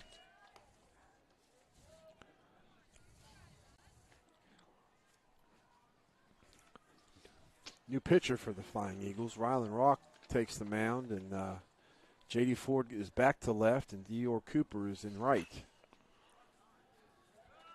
So Ryland ahead of the count. No balls, 2 strikes. And Anthony Corsini moves to second.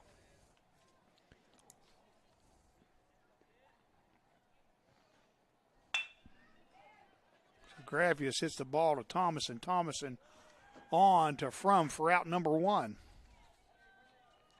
Good job by Bray staying down. Nice throw.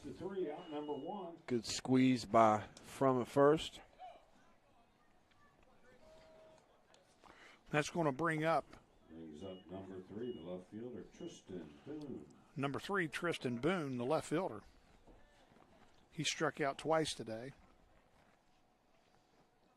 Yeah, Boone's had a tough go of it tonight, but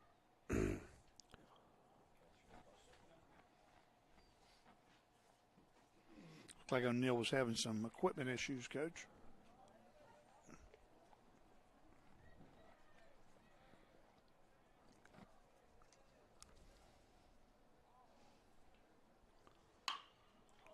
Fastball. Hit straight to Nick George. Nick George fires it over Frum for out number 2. 3, George to Frum. That's the second out of the inning. And that's just what the doctor ordered. Here in the top of the 2 fifth. up, 2 out. Brings up the center fielder, number yeah, 8. Rollins did a great job around the strike zone, putting the ball in play, trusting his fielders, and they've come through for him so far this inning. It's going to bring up the number 9 hitter, the center fielder, Jake Vincent. Vincent, speedy center fielder, lefty.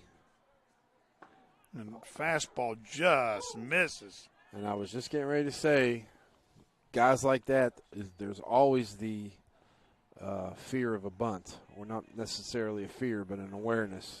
Oh. And he squared around a little bit on that play.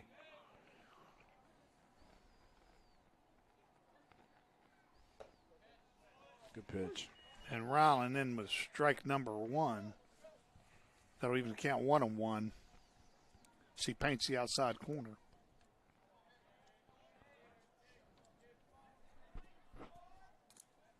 And Rock's pitch right on the inside corner for strike 2. He's made 3 quality pitches at this at bat. He could be out of this at bat by now, as close as the first pitch was. Yeah, he's done a great job. He's hitting the black on the plate, too. He's not leaving it out over the middle. Speed pitch fouled away. So Vincent stays alive here in the top half of the 5th inning. 2 outs. It's a great song, by the way. Staying Alive. Bee Gees, just what songwriters.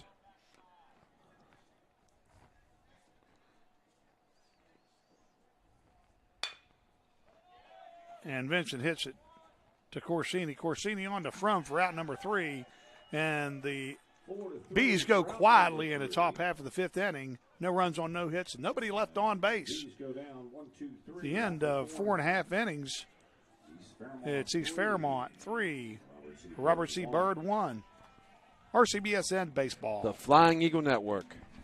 Harrison County Schools has a long-standing tradition of providing outstanding educational opportunities for its students. Comprised of 24 schools, our district serves the needs of pre-K through 12th grade students throughout Harrison County. Providing a safe, supportive learning environment for all, we offer a well-planned, comprehensive curriculum designed to meet the needs of every student at every grade level. The elementary curriculum emphasizes core subjects augmented by music, art, health, integrated technology offerings, and physical education. Middle school students are introduced to programs, career counseling, and coursework that will help them make the transition to high school.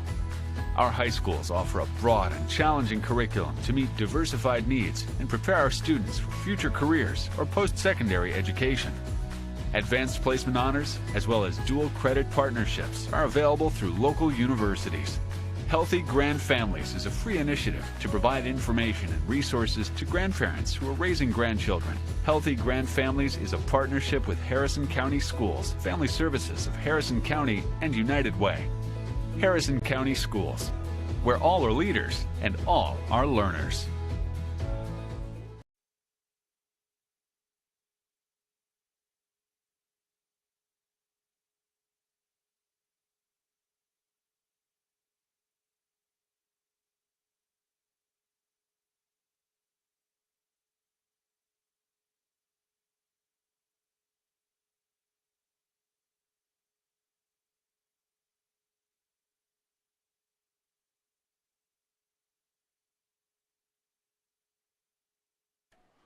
Back here at the bottom of the 5th inning, the Flying Eagles trail East Fairmont 3-1. And Coach, in between innings, they played a little Heart Barracuda.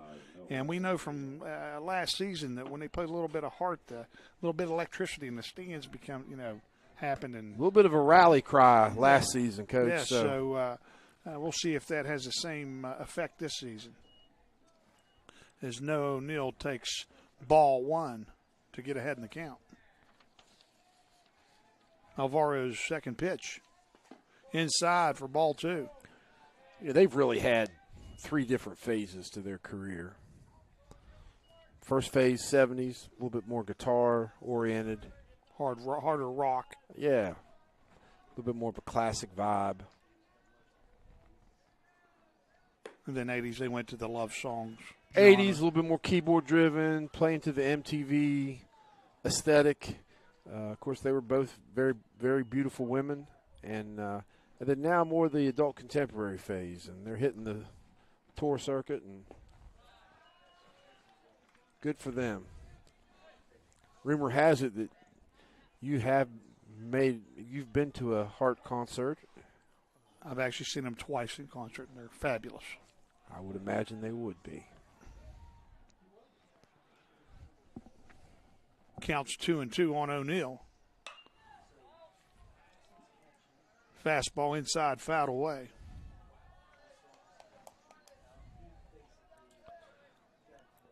I am a guitar aficionado, and Nancy is one of my heroes, one of the people that made me want to pick up an axe. Well, she can play guitar. 2-2 pitch, and it's a line drive. Fair ball. And a called foul. Just foul.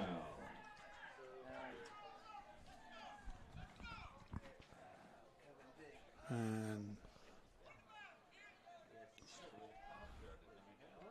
Coach Smith Noah turned on that ball and he did. just landed foul. But I'm not saying it wasn't the right call, but I didn't see a lot of space between the ball and the foul pole on the foul line. Blue was right there to make it, though.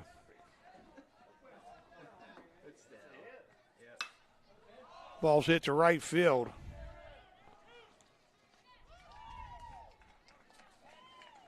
And Ian Graffius does a good job camping underneath of it for out number one for the Bees. Brings up number 4. If you're scoring at home, that'll be an F9. And that's going to bring up the left fielder, number 4, J.D. Ford.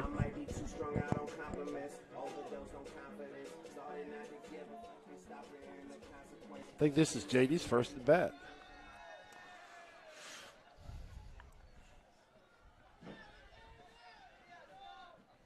Alvaro gets a sign from Graffius. And J.D. Ford turns on the first pitch and hits an atom ball right to the left fielder, Tristan Boone, for out number 2. Line drive to left field, caught by the Bees. That's 2 outs. Really good contact and just hit it right at him, Coach. Number 2. Yeah, they, Clarksburg. you know, just type of evening it is. Air's a little heavy, so they're playing.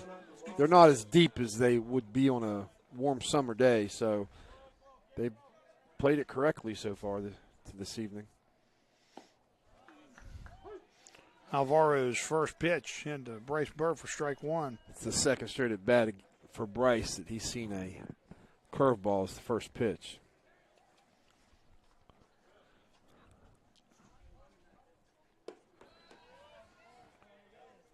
Next pitch is high for ball 1. That'll even the count at 1-1.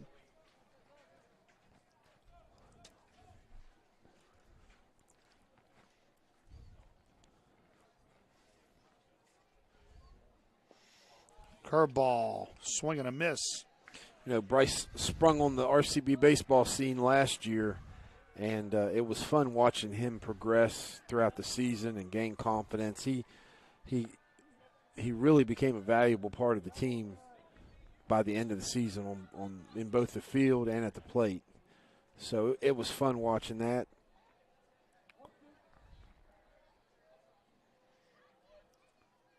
In the hole, 1-2 right now. And Alvaro paints the outside corner for strike 3.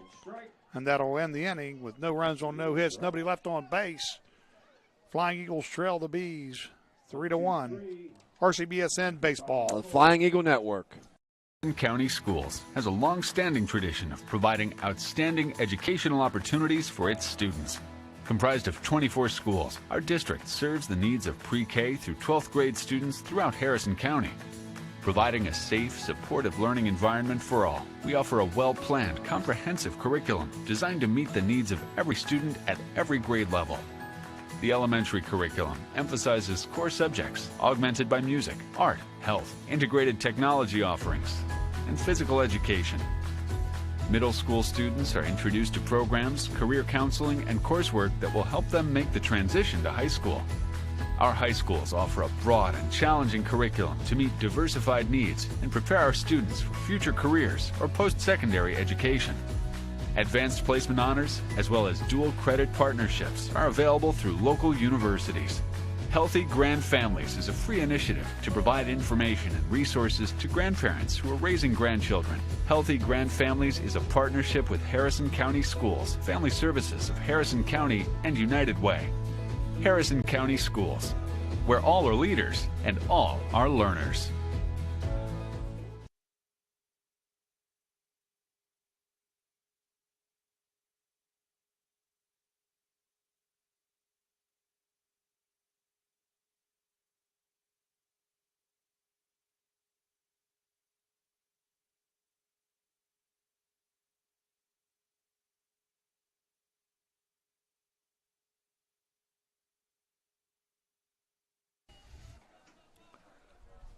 Back here at Staten Field, top of the sixth inning, the Flying Eagles trail the Bees from East Fairmont, 3-1. Nice pitch. Rock with a strike. I think he called that a ball. Oh, did he call it a ball? It's a nice pitch, though. Had Alvaro buckling. He just missed with a second pitch as well.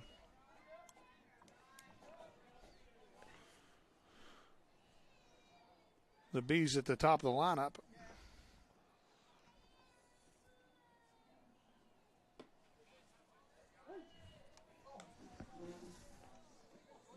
And that pitch is called strike one, so 2 balls, 1 strike.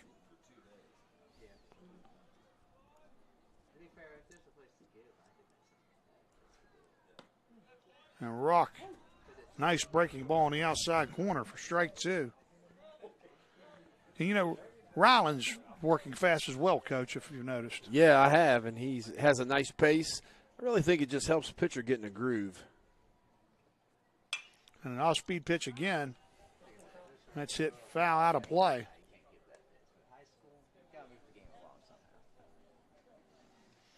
Alvaro, 2 balls, 2 strikes. Alvaro grounded out to the shortstop his last at bat.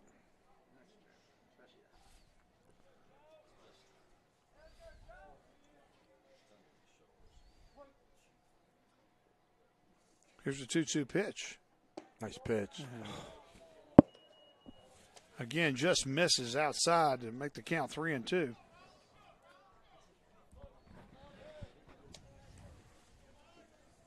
Here's the payoff pitch to Alvaro. Rock gets a sign from O'Neill. And that pitch is low and away for ball 4.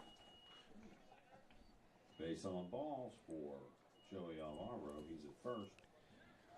That's going to bring up the shortstop, Connor Tingler. Connor Tingler.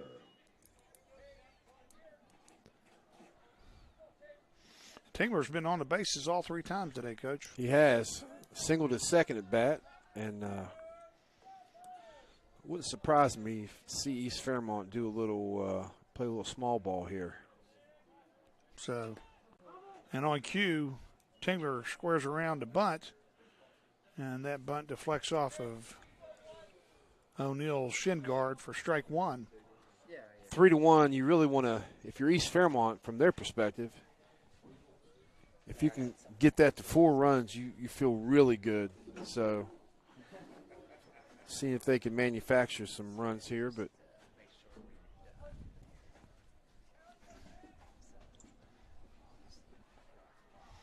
squares again. Ball is popped up out of play for strike 2.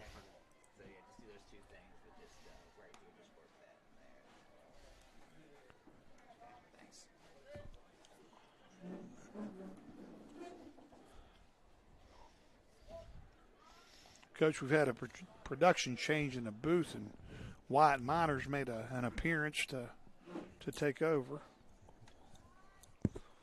Wyatt's in here, okay.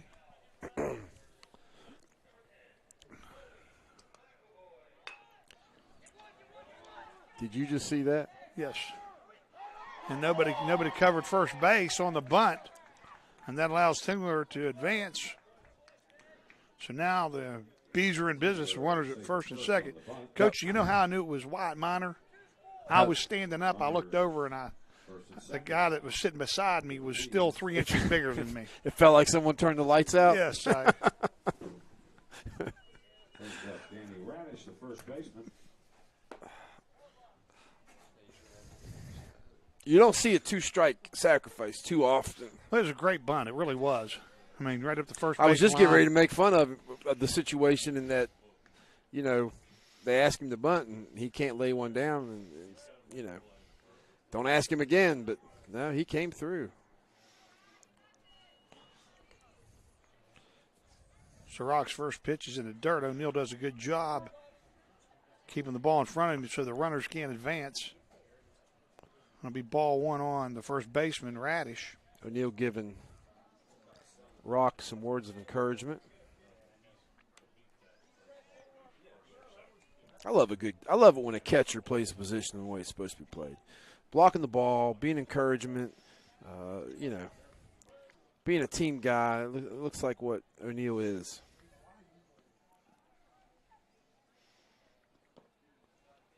Fastball in the dirt for ball two.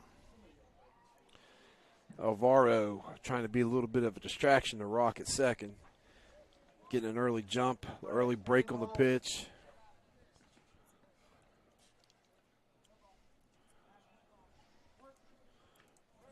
Two balls, no strikes on Radish. An off-speed pitch, swing and a miss. Had Radish way out in front of that pitch. Well, and the Eagles are playing it where they're starting the middle infielders behind the bag, and then Braden is breaking to cover short. My guess is that Radish, if he gets a hold of one, he's going to pull it.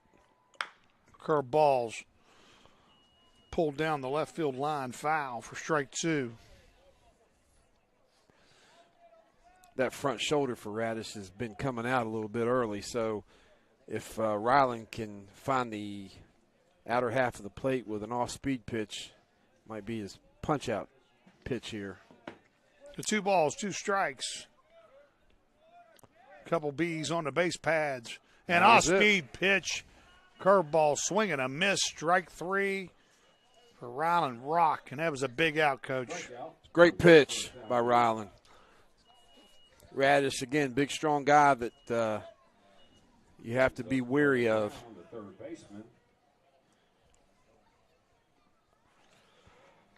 Brown singled his last at bat, scored one of the 3 runs. Took a healthy cut on that one for strike 1. Just missed. So no balls, 1 strike on the number 4 hitter, the third baseman, Carter Brown.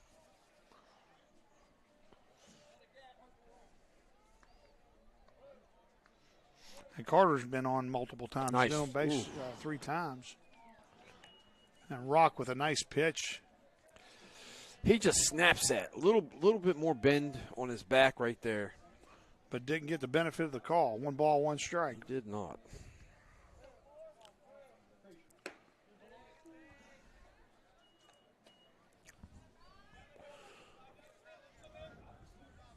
Ball's up and in for ball 2.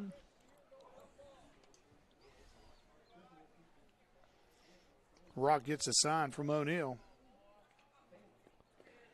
Ball's in the dirt. O'Neill loses it. And the runners advance as Alvaro moves to third and Tingler moves to second. Base runners move to second and third on the pitch. That'll run the count to 3-1, and again takes the force plays out of play.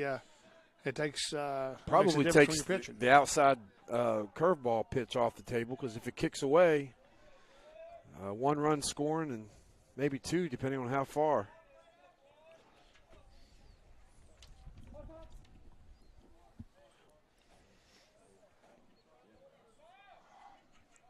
Carter Brown calls timeout, wants to regroup.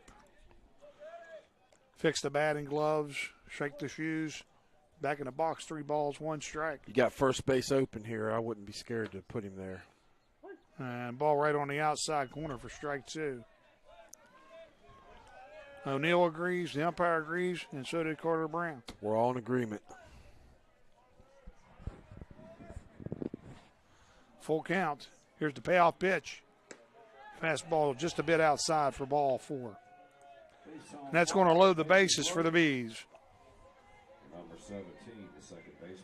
And that's going to bring up Owen Music, the second baseman. Music's walked twice and struck out in his first at bat. Well, it wouldn't be an overstatement to say this is a huge portion of the game right here. So fastball's high and in for ball one. Flying Eagles have moved up the first baseman.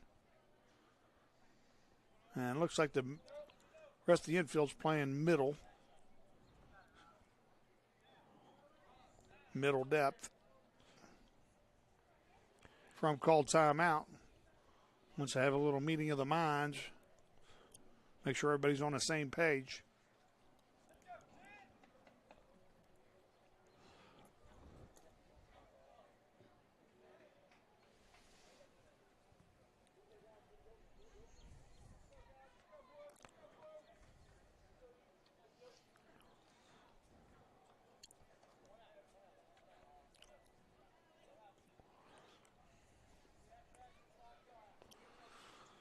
Corsini runs into the dugout to get a little bit more information on what the game plan is.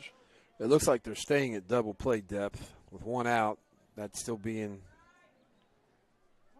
in the range. And first and third baseman have moved up onto the grass. Second pitch, the music's in the dirt for ball two.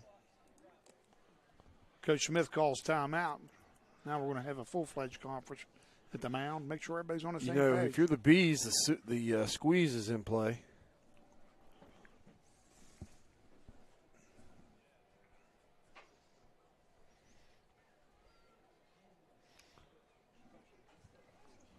Coach, the temperature's starting to change here at Staten Field. It is. I'm glad we have this heater here, though. I was a little bit more confident tonight, Coach. I wore some shorts. I thought, I thought it was going to be a little bit warmer. You took a page from Larry Rabbit Snyder's I did. theory that you never get cold if you wear shorts. Some of the coaches we grew up with, that was their theory. Snow on the ground, shorts. Remember those polyester coaches shorts that came up to the mid chest. Yeah, they were slightly above the navel.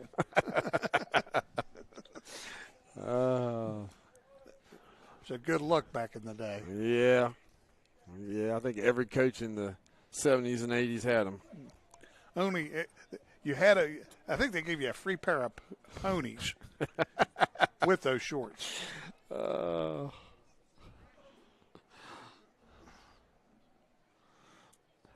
The Flying Eagles make a change, and we're going to take a break. RCBSN Baseball. The Flying Eagle Network.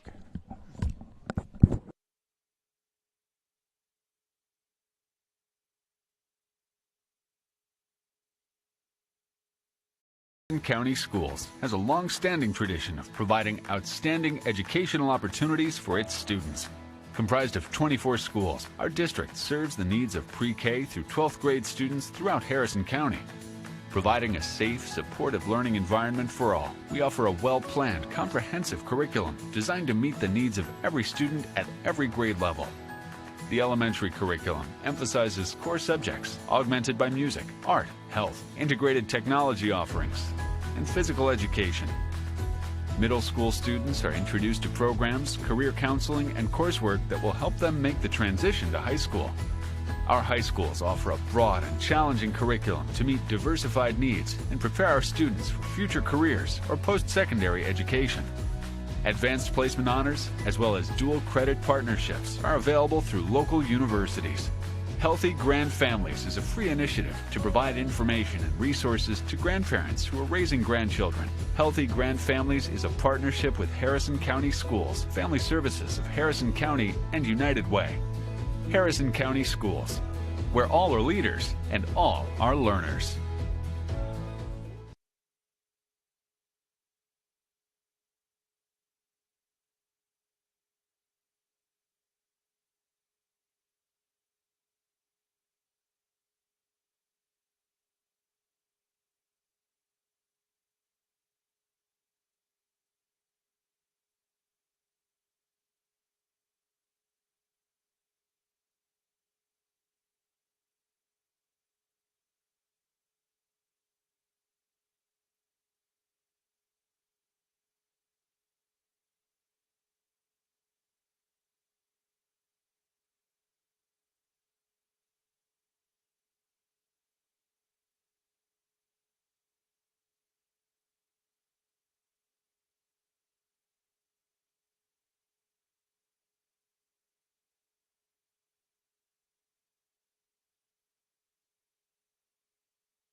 back here at Staten Field.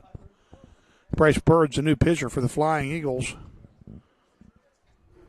2-1 count.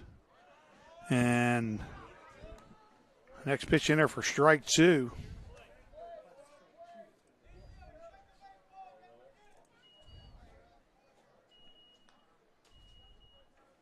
It's a 2-2 count. Bird in the windup. Ball's hit to George. George comes to home plate, and the throw is high, and Alvaro scores to extend the lead for East Fairmont.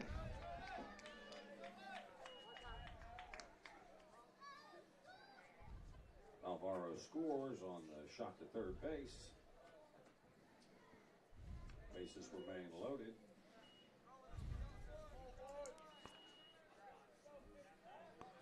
And that'll keep the bases loaded for the Bees as the catcher, Connor Gravius, comes to bat.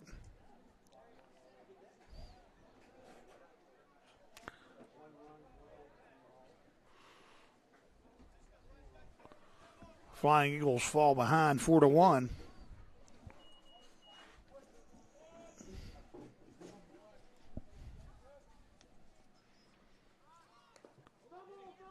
And Gravius attempts a squeeze, but the ball hits the bat for strike 1.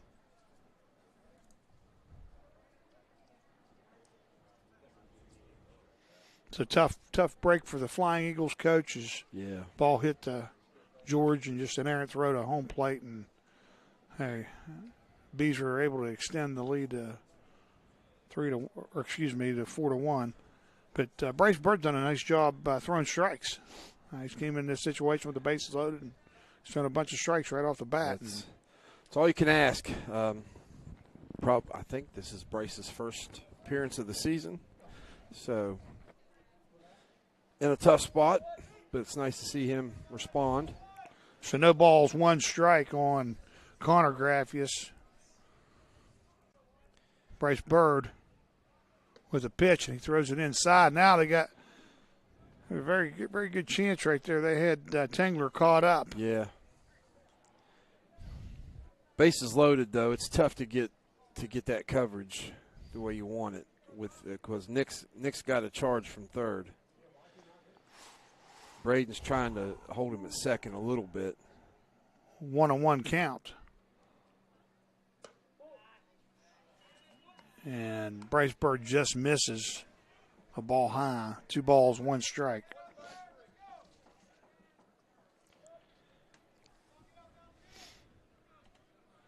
Grafius checking the bat, making sure everything's okay with that. Heading to count, 2 balls, 1 strike. Bryce Bird in a full windup, and here comes the pitch. Just a bit inside for ball 3. And that East Fairmont bench is getting a little rowdy, Coach. They can sense an opportunity to really extend their lead here, and you can push it up to 4 runs. You're feeling good. And Bird with a strike to run the count full, 3-2.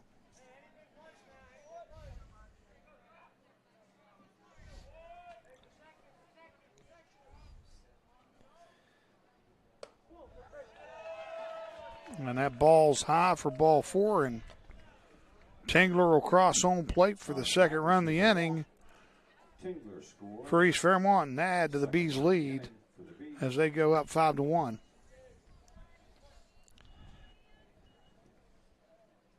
Brings up the right fielder, Ian Graffius. It's going to bring up the right fielder, Ian Graffius. And that ball's hit to right field. In comes Cooper. He dives and makes the play. Nice play. Nice catch.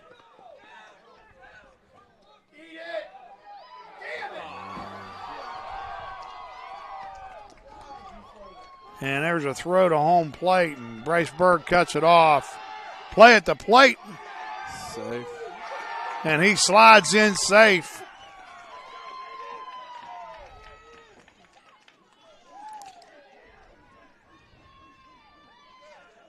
So line out to right. Well, they actually they called it a trap because Graffius is on third base. Gotcha. And that trap clears the bases as the ball's hit from right field. Yeah. Bird cuts off the throw, makes an errant throw to center field. Corsini makes a really good throw from center field to the plate, but Music's able to slide under the tag.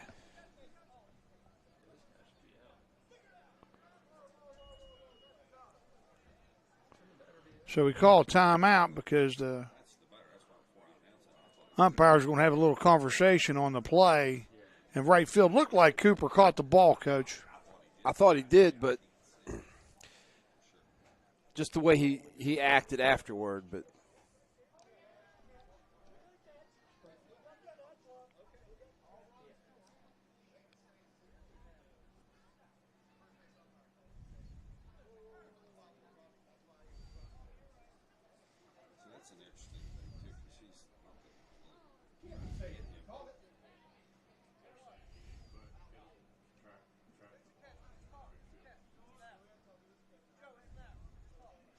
Okay, so the third base umpire steps in and he overrules the call, and they come to a little conversation, and Graffius is out, so there's no runners on the base.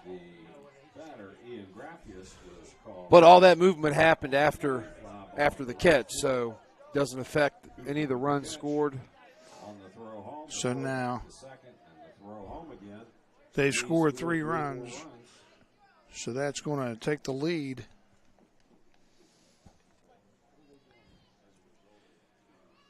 Up to 8-1, Coach. Yeah.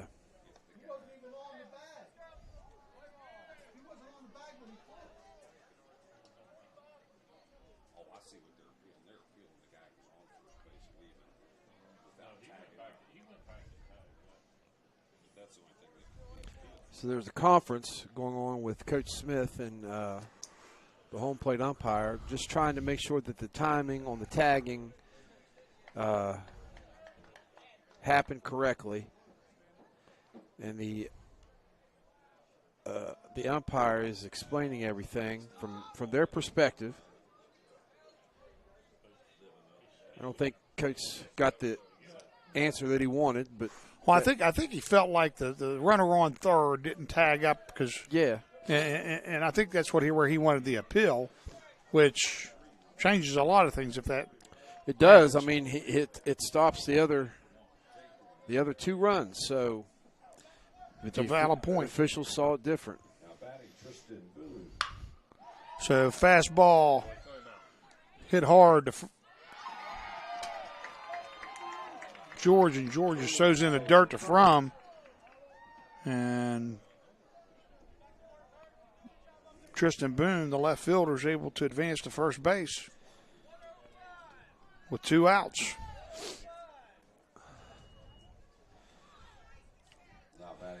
Vincent now up. To Vincent at bat with 2 outs. Nick's kind of back. Okay, now he's coming forward.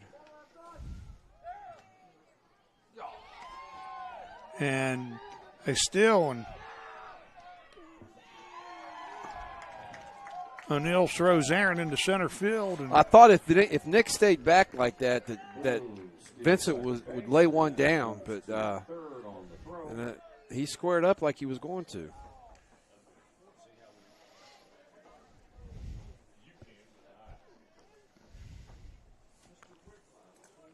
So first pitch is a ball. He's ahead and going to count 1 ball, no strikes.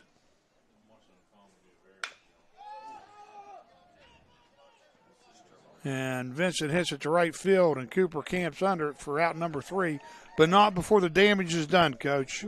Yeah, big inning for the Bees. They extended their lead out to 7, and Flying Eagles have 6 outs to try to cut into this lead and salvage the evening.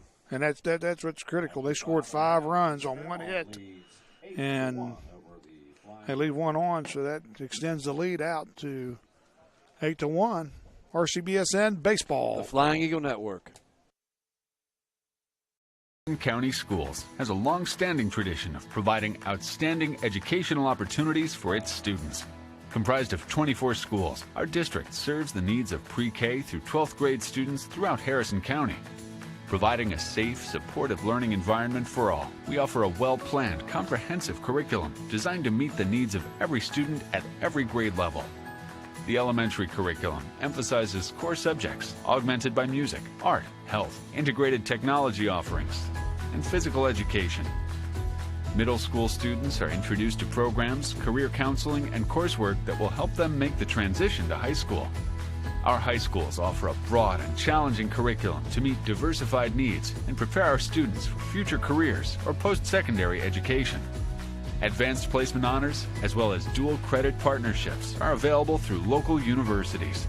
Healthy Grand Families is a free initiative to provide information and resources to grandparents who are raising grandchildren. Healthy Grand Families is a partnership with Harrison County Schools, Family Services of Harrison County, and United Way. Harrison County Schools, where all are leaders and all are learners.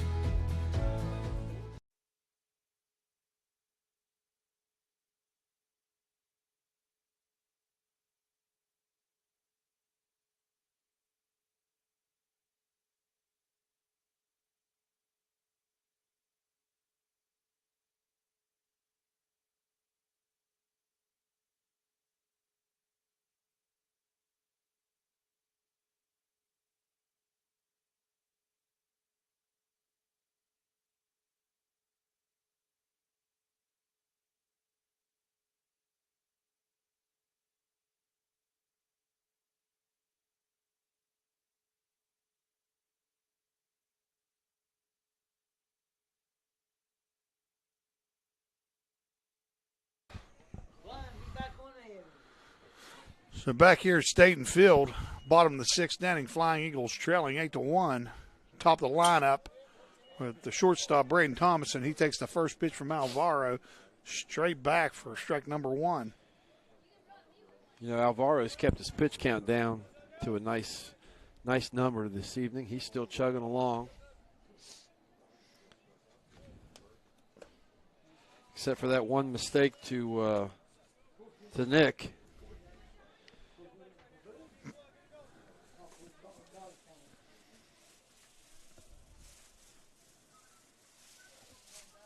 One on one to count.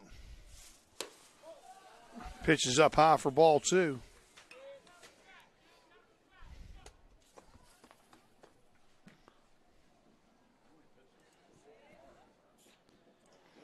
Two balls, one strike. Gravius in the Tony Pena crouch, and ball's fouled back again, out of play for strike two. You know, we're probably the only two that gets that reference. And we'll keep making it. First time I'd ever seen that was with him. Absolutely. And we all blew our groins out in the 80s trying to emulate it. Two balls, two strikes, Nice hit. and Thomason smacks a single up the middle for a base hit. Start things off here. Well, that's how it starts. Brings up number 5, Rylan Rock. So that's going to bring up the second baseman, Rylan Rock. So if you're RCB, man, you just have to one bat at a time. One swing's not going to get it back. Keep the line moving.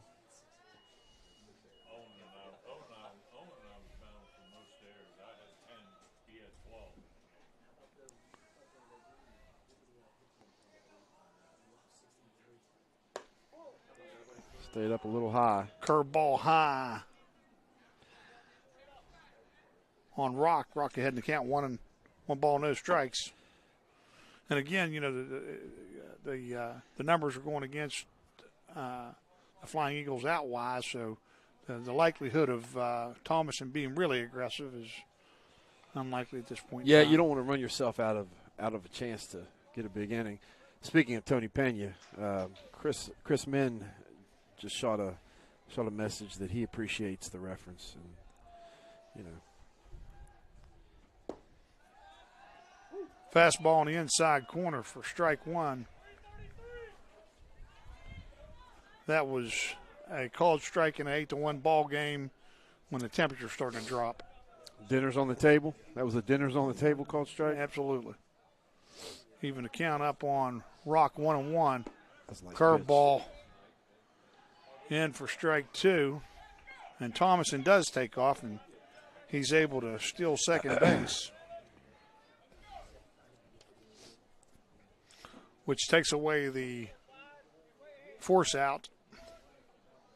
And we'll occupy the short and second baseman for East Fairmont. I would imagine another curveball's coming at Ryland here. So 1 ball, 2 strikes on Ryland. And that curveball's blown away for ball 2.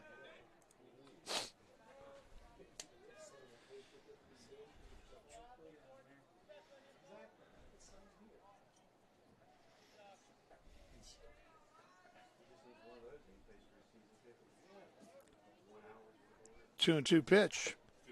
Check swing.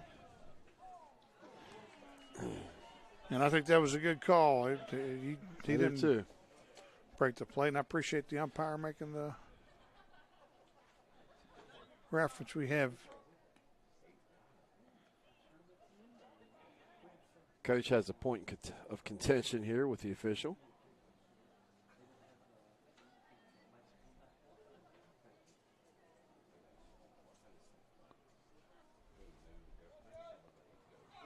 Maybe just a question. I think maybe he might have been concerned with the count.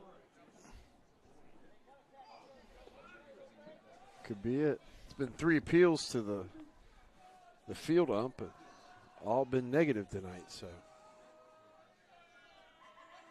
Comes the pitch from Alvaro. yeah, And he paints the outside corner for strike 3. he's been hitting with a steady dose of curveballs, and he came that fastball around the outer half. How long is it going to take Coach Price to let him go down to first base here, Coach? Nick George. Huh?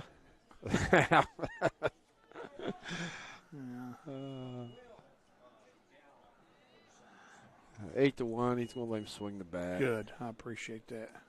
He's going to let him swing the bat. He might not get anything to hit, but he's going to let him swing the bat. A curveball blown away. Graffius loses the ball. It might be steady curveball breaking off the plate, but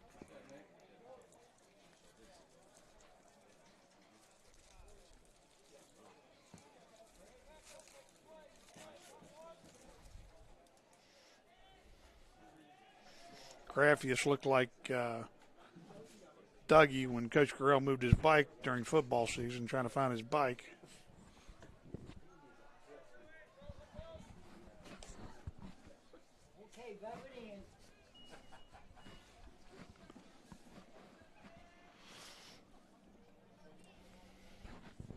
Two balls, no strikes on Nick.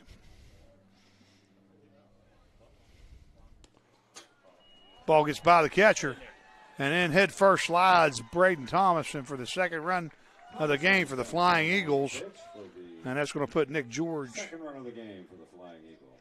ahead in the count. 3 balls, no strikes. well, I'd feel pretty confident if I was a gambling man making a wager that this pitch is not going to be a strike. Well, 3-0 last time. He threw him one right in the middle of the plate, and it ended up on the 20-yard line. Yeah. Up in the press box, yeah.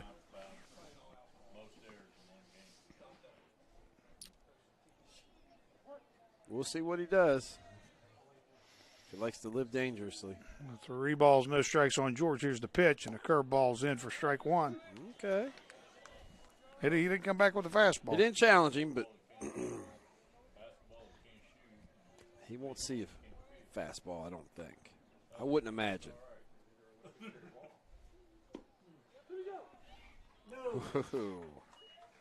And George is able to work a walk. Base on balls for Nick George.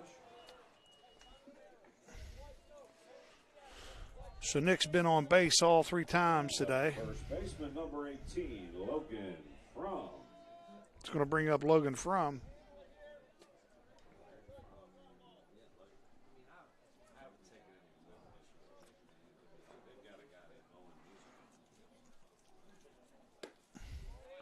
Fastball swing and a miss for strike one.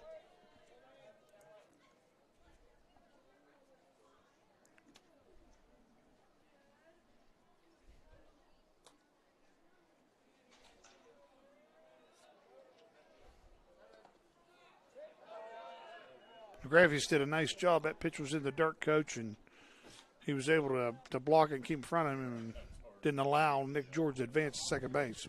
Did a great job on a cold evening blocking that ball. He was up the count on from 1-1.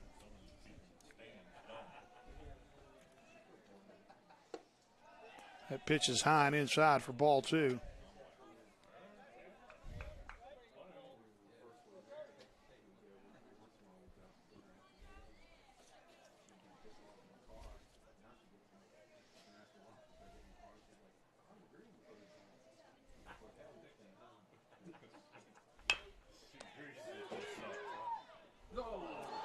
Ball's hit back to the pitcher. He throws it into center field. And just like we talked about earlier in the game, Nick George is going to make good moves on the base pads. He advances to second base, or from second base to third base on the errant throw.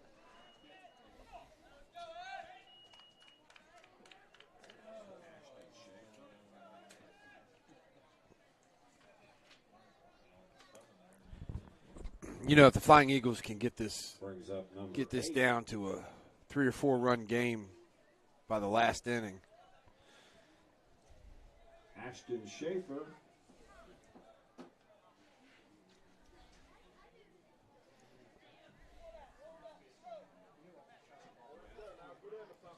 Looks like we'll have a pinch hitter for Corsini, freshman Ashton Schaefer, getting his first taste of action this season. So Ashton Schaefer in the bat for Anthony Corsini. Runners on first and third for the Flying Eagles, 1 out. Bottom of the 6th inning. Trailing 8-2.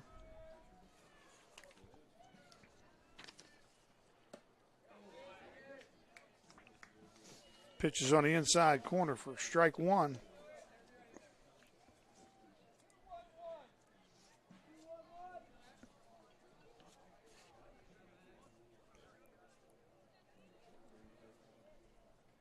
Looks like some action in the East Fairmont bullpen.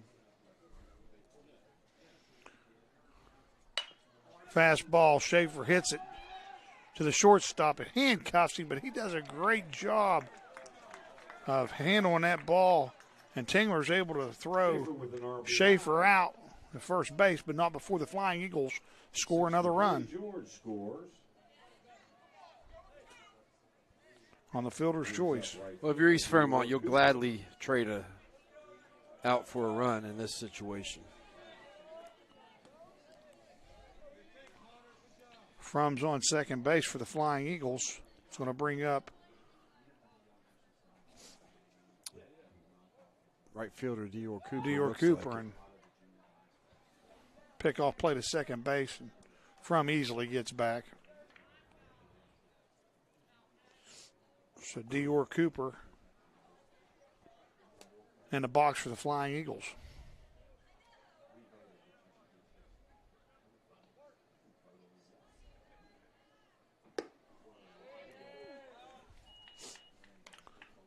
Pitches in there, swinging a miss for strike two. Cooper behind the count, no balls, 2 strikes.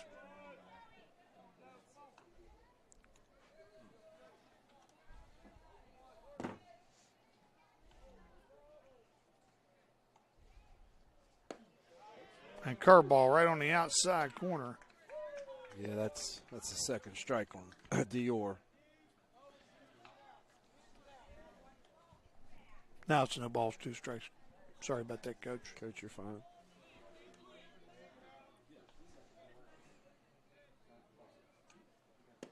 Fastball blown away for ball 1.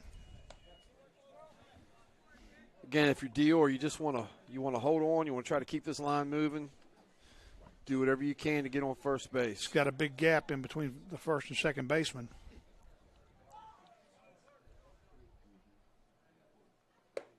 And fastball high, swing and a miss for strike 3.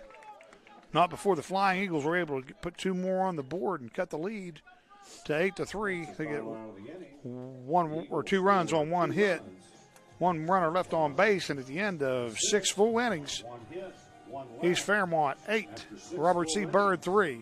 RCBSN Baseball. The Flying Eagle Network.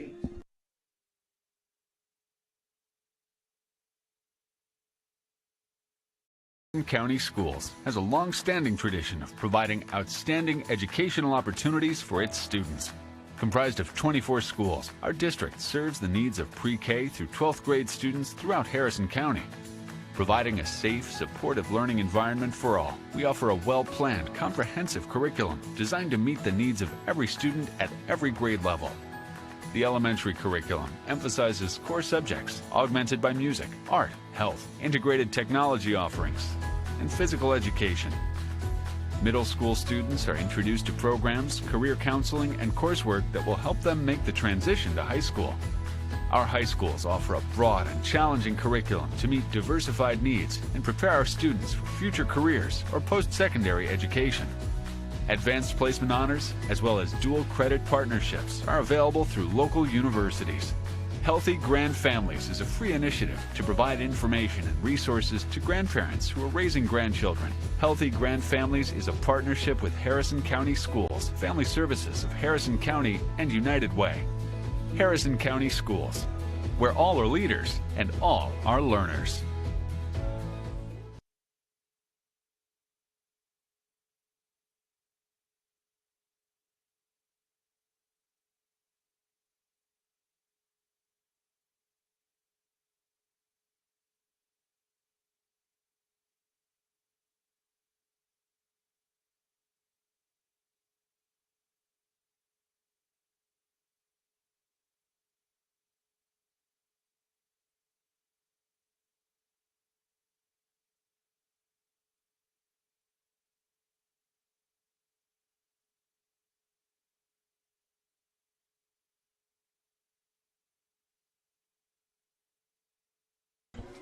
Back at Staten Field, and Coach, when I was pulling into the park the other night, I knew it was baseball season because there was a little Don Henley on Sirius XM, and Boys of Summer was playing, and on cue, top of the 7th inning, and what do we have? I mean, it's not about baseball, but it's a baseball feeling song. Such a great song. Absolutely.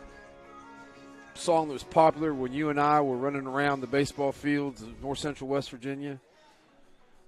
We remember those days probably more fondly than they actually were, but that's fine. Well, you know, there's no question about that. So leading off the top of the 7th is the pitcher, Joey Alvaro. And what a game he's really pitched tonight, Coach. Been wonderful. He's done a great job holding the Flying Eagles at bay. Be anxious to see if they let him come out for the 7th. I would think they probably would, but got his money's worth on that swing. The Flying Eagles have made a pitching change. They've got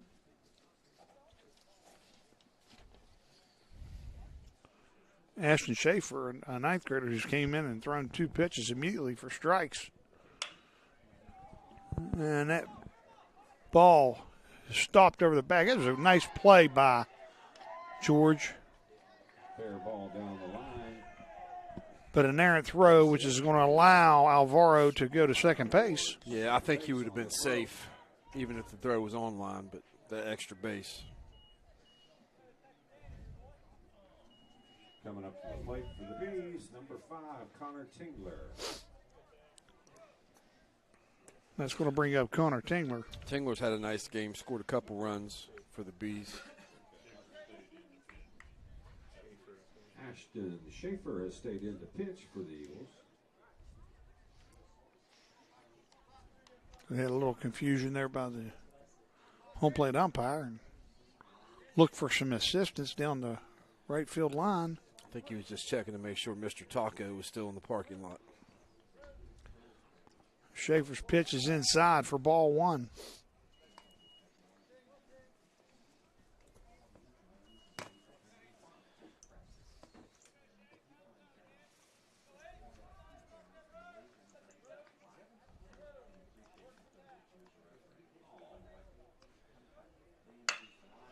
And Tingler hits a line drive and a nice play by Nick George for out number one. Top of the seventh Yeah, really heads-up play by Nick. brings up Danny Radish. That's going to bring up the first baseman, Danny Radish. He struck out his last 2 times at bat, Coach. Yeah, he's had a little bit of a rough evening at the plate. He looks like he wants to pull this ball. Schaefer with an off-speed pitch, low for ball one. He didn't get the call, but that was a nice pitch, especially with a batter that likes to pull it down the line. Fastball right on the outside corner for strike one. There's something that is encouraging for the Flying Eagles. We've seen a couple freshman pitchers, make some nice pitches this evening. It bodes well for coming years. And Schaefer loses that one inside and hits Radish on the Radish is hit left by a shoulder. pitch. He'll go to first. We'll have runners at first and second for the third baseman. And the positive with that situation, now we have 4 shots at any base in the infield.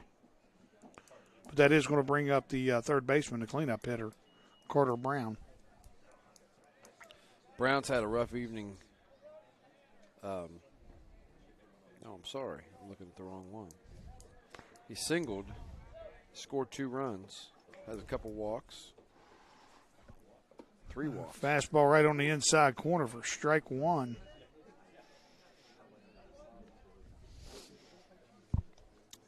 That may be the first time tonight he's seen a strike on the first pitch. Yeah.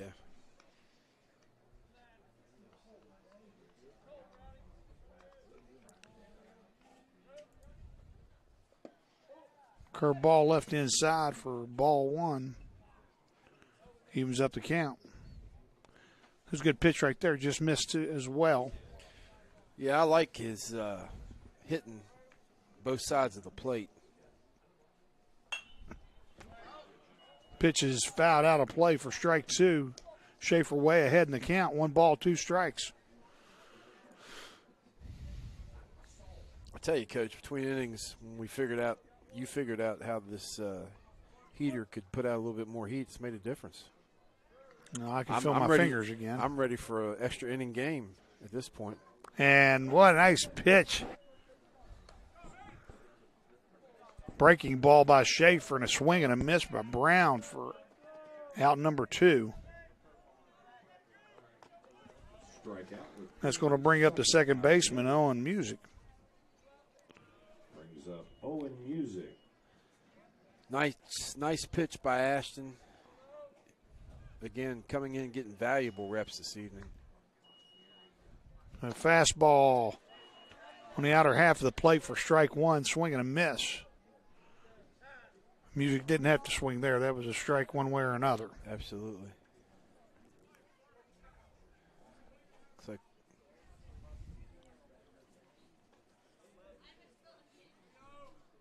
going to have a pinch runner, it appears. Give Radish a little bit of a break and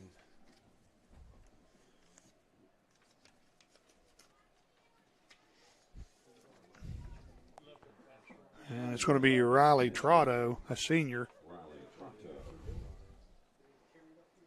So Riley Trotto goes into first base to pinch run for Radish.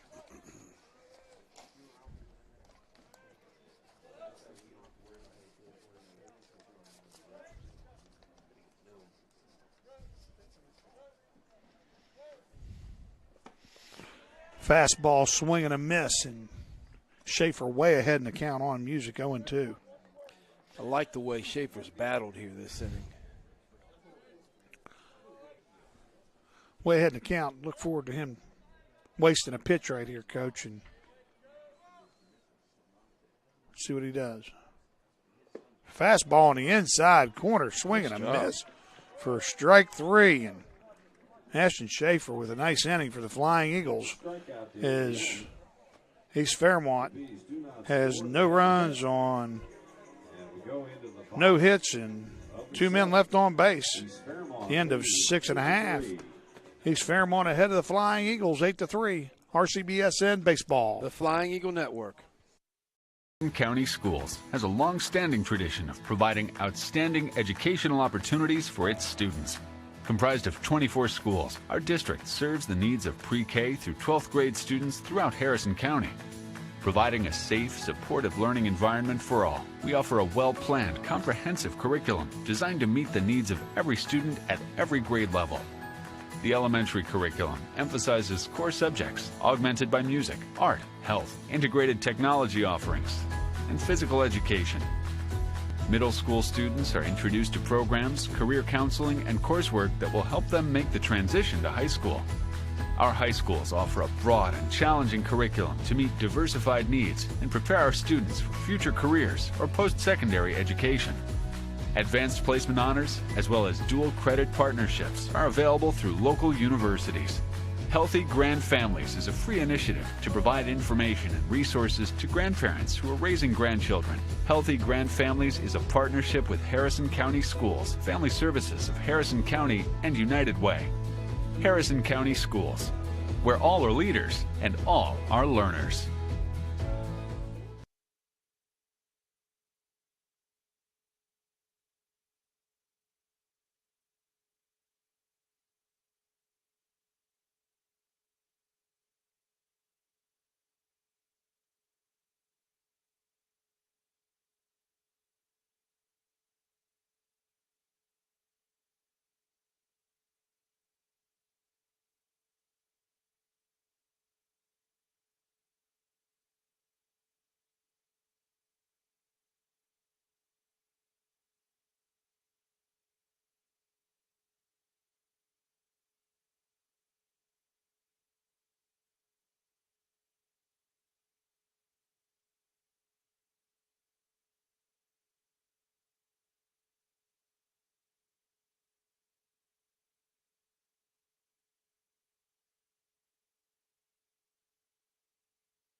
Back here in the bottom of the 7th inning, State and Field Flying Eagles are trailing these Fairmont Bees 8-3.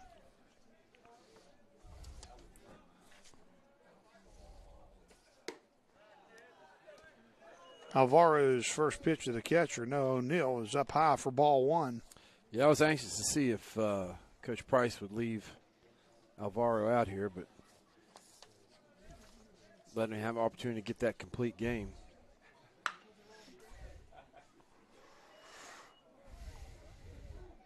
O'Neill turns on that fastball.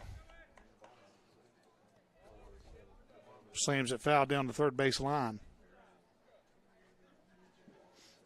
Count is 1-1.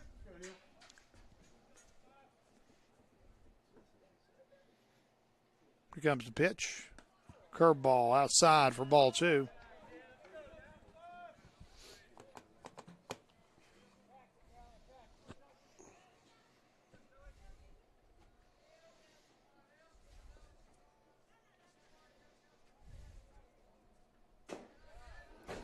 Name of the game for this part of the order: get on base, try any way you can. Try to set it up for the top of the order, turn the lineup over, give him a chance. O'Neill ahead in the count, 3 balls, 1 strike. Wouldn't shock me if he has a take sign right here. And that pitch is down the middle for a strike, swinging strike. It's going to run the count full on O'Neill. I think Alvaro comes back with a fastball here. Alvaro with the payoff pitch. Curveball again. Tell you what, he's been confident in that curveball this evening, and he's been effective with it. And O'Neill did a great job battling right there as well. A lot of times you see guys, they want to stick to one part of the plate with their swing and miss pitches, and Alvaro's been all over the plate tonight, and it's been effective for him. And Chris Williams sent in a picture of Tony Pena in the crouch. I wish we could put that up for everybody. That was O'Neill strikes out. Wonderful. That's the first out.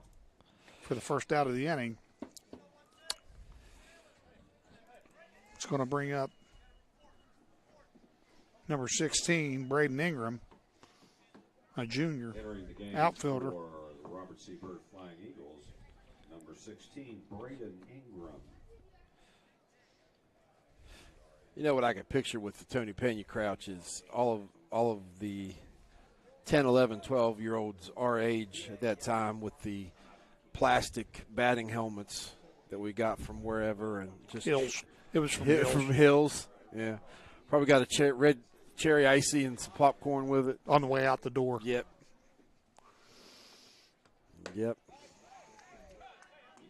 Alvaro's pitch, swing and a miss with Ingram.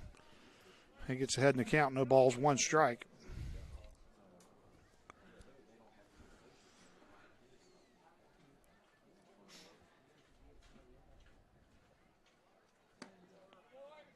Fastball away for ball one. That'll even the count on Braden, 1-1. Alvaro still going strong. Still has nice velocity.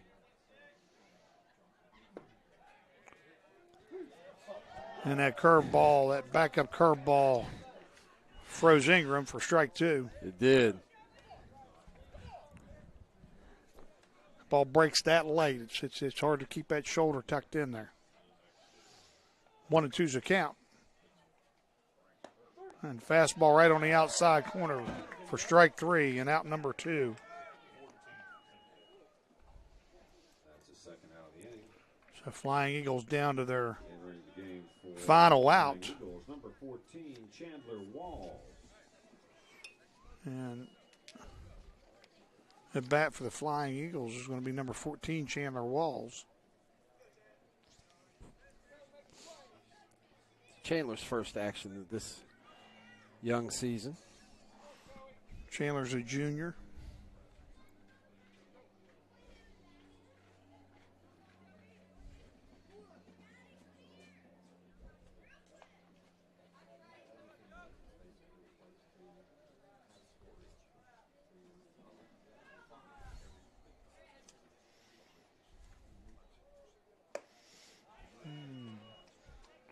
Fastball, swing and a miss for strike one. And that's been the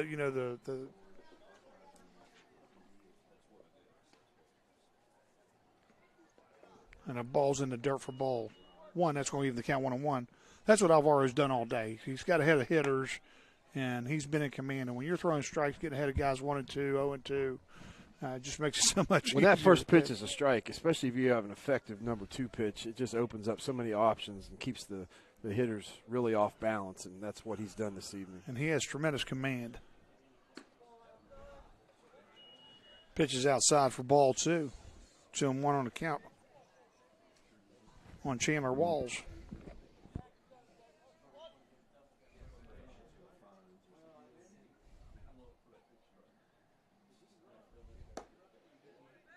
Pitch on the outside corner will even it up at 2-2. Flying Eagles down to their final strike.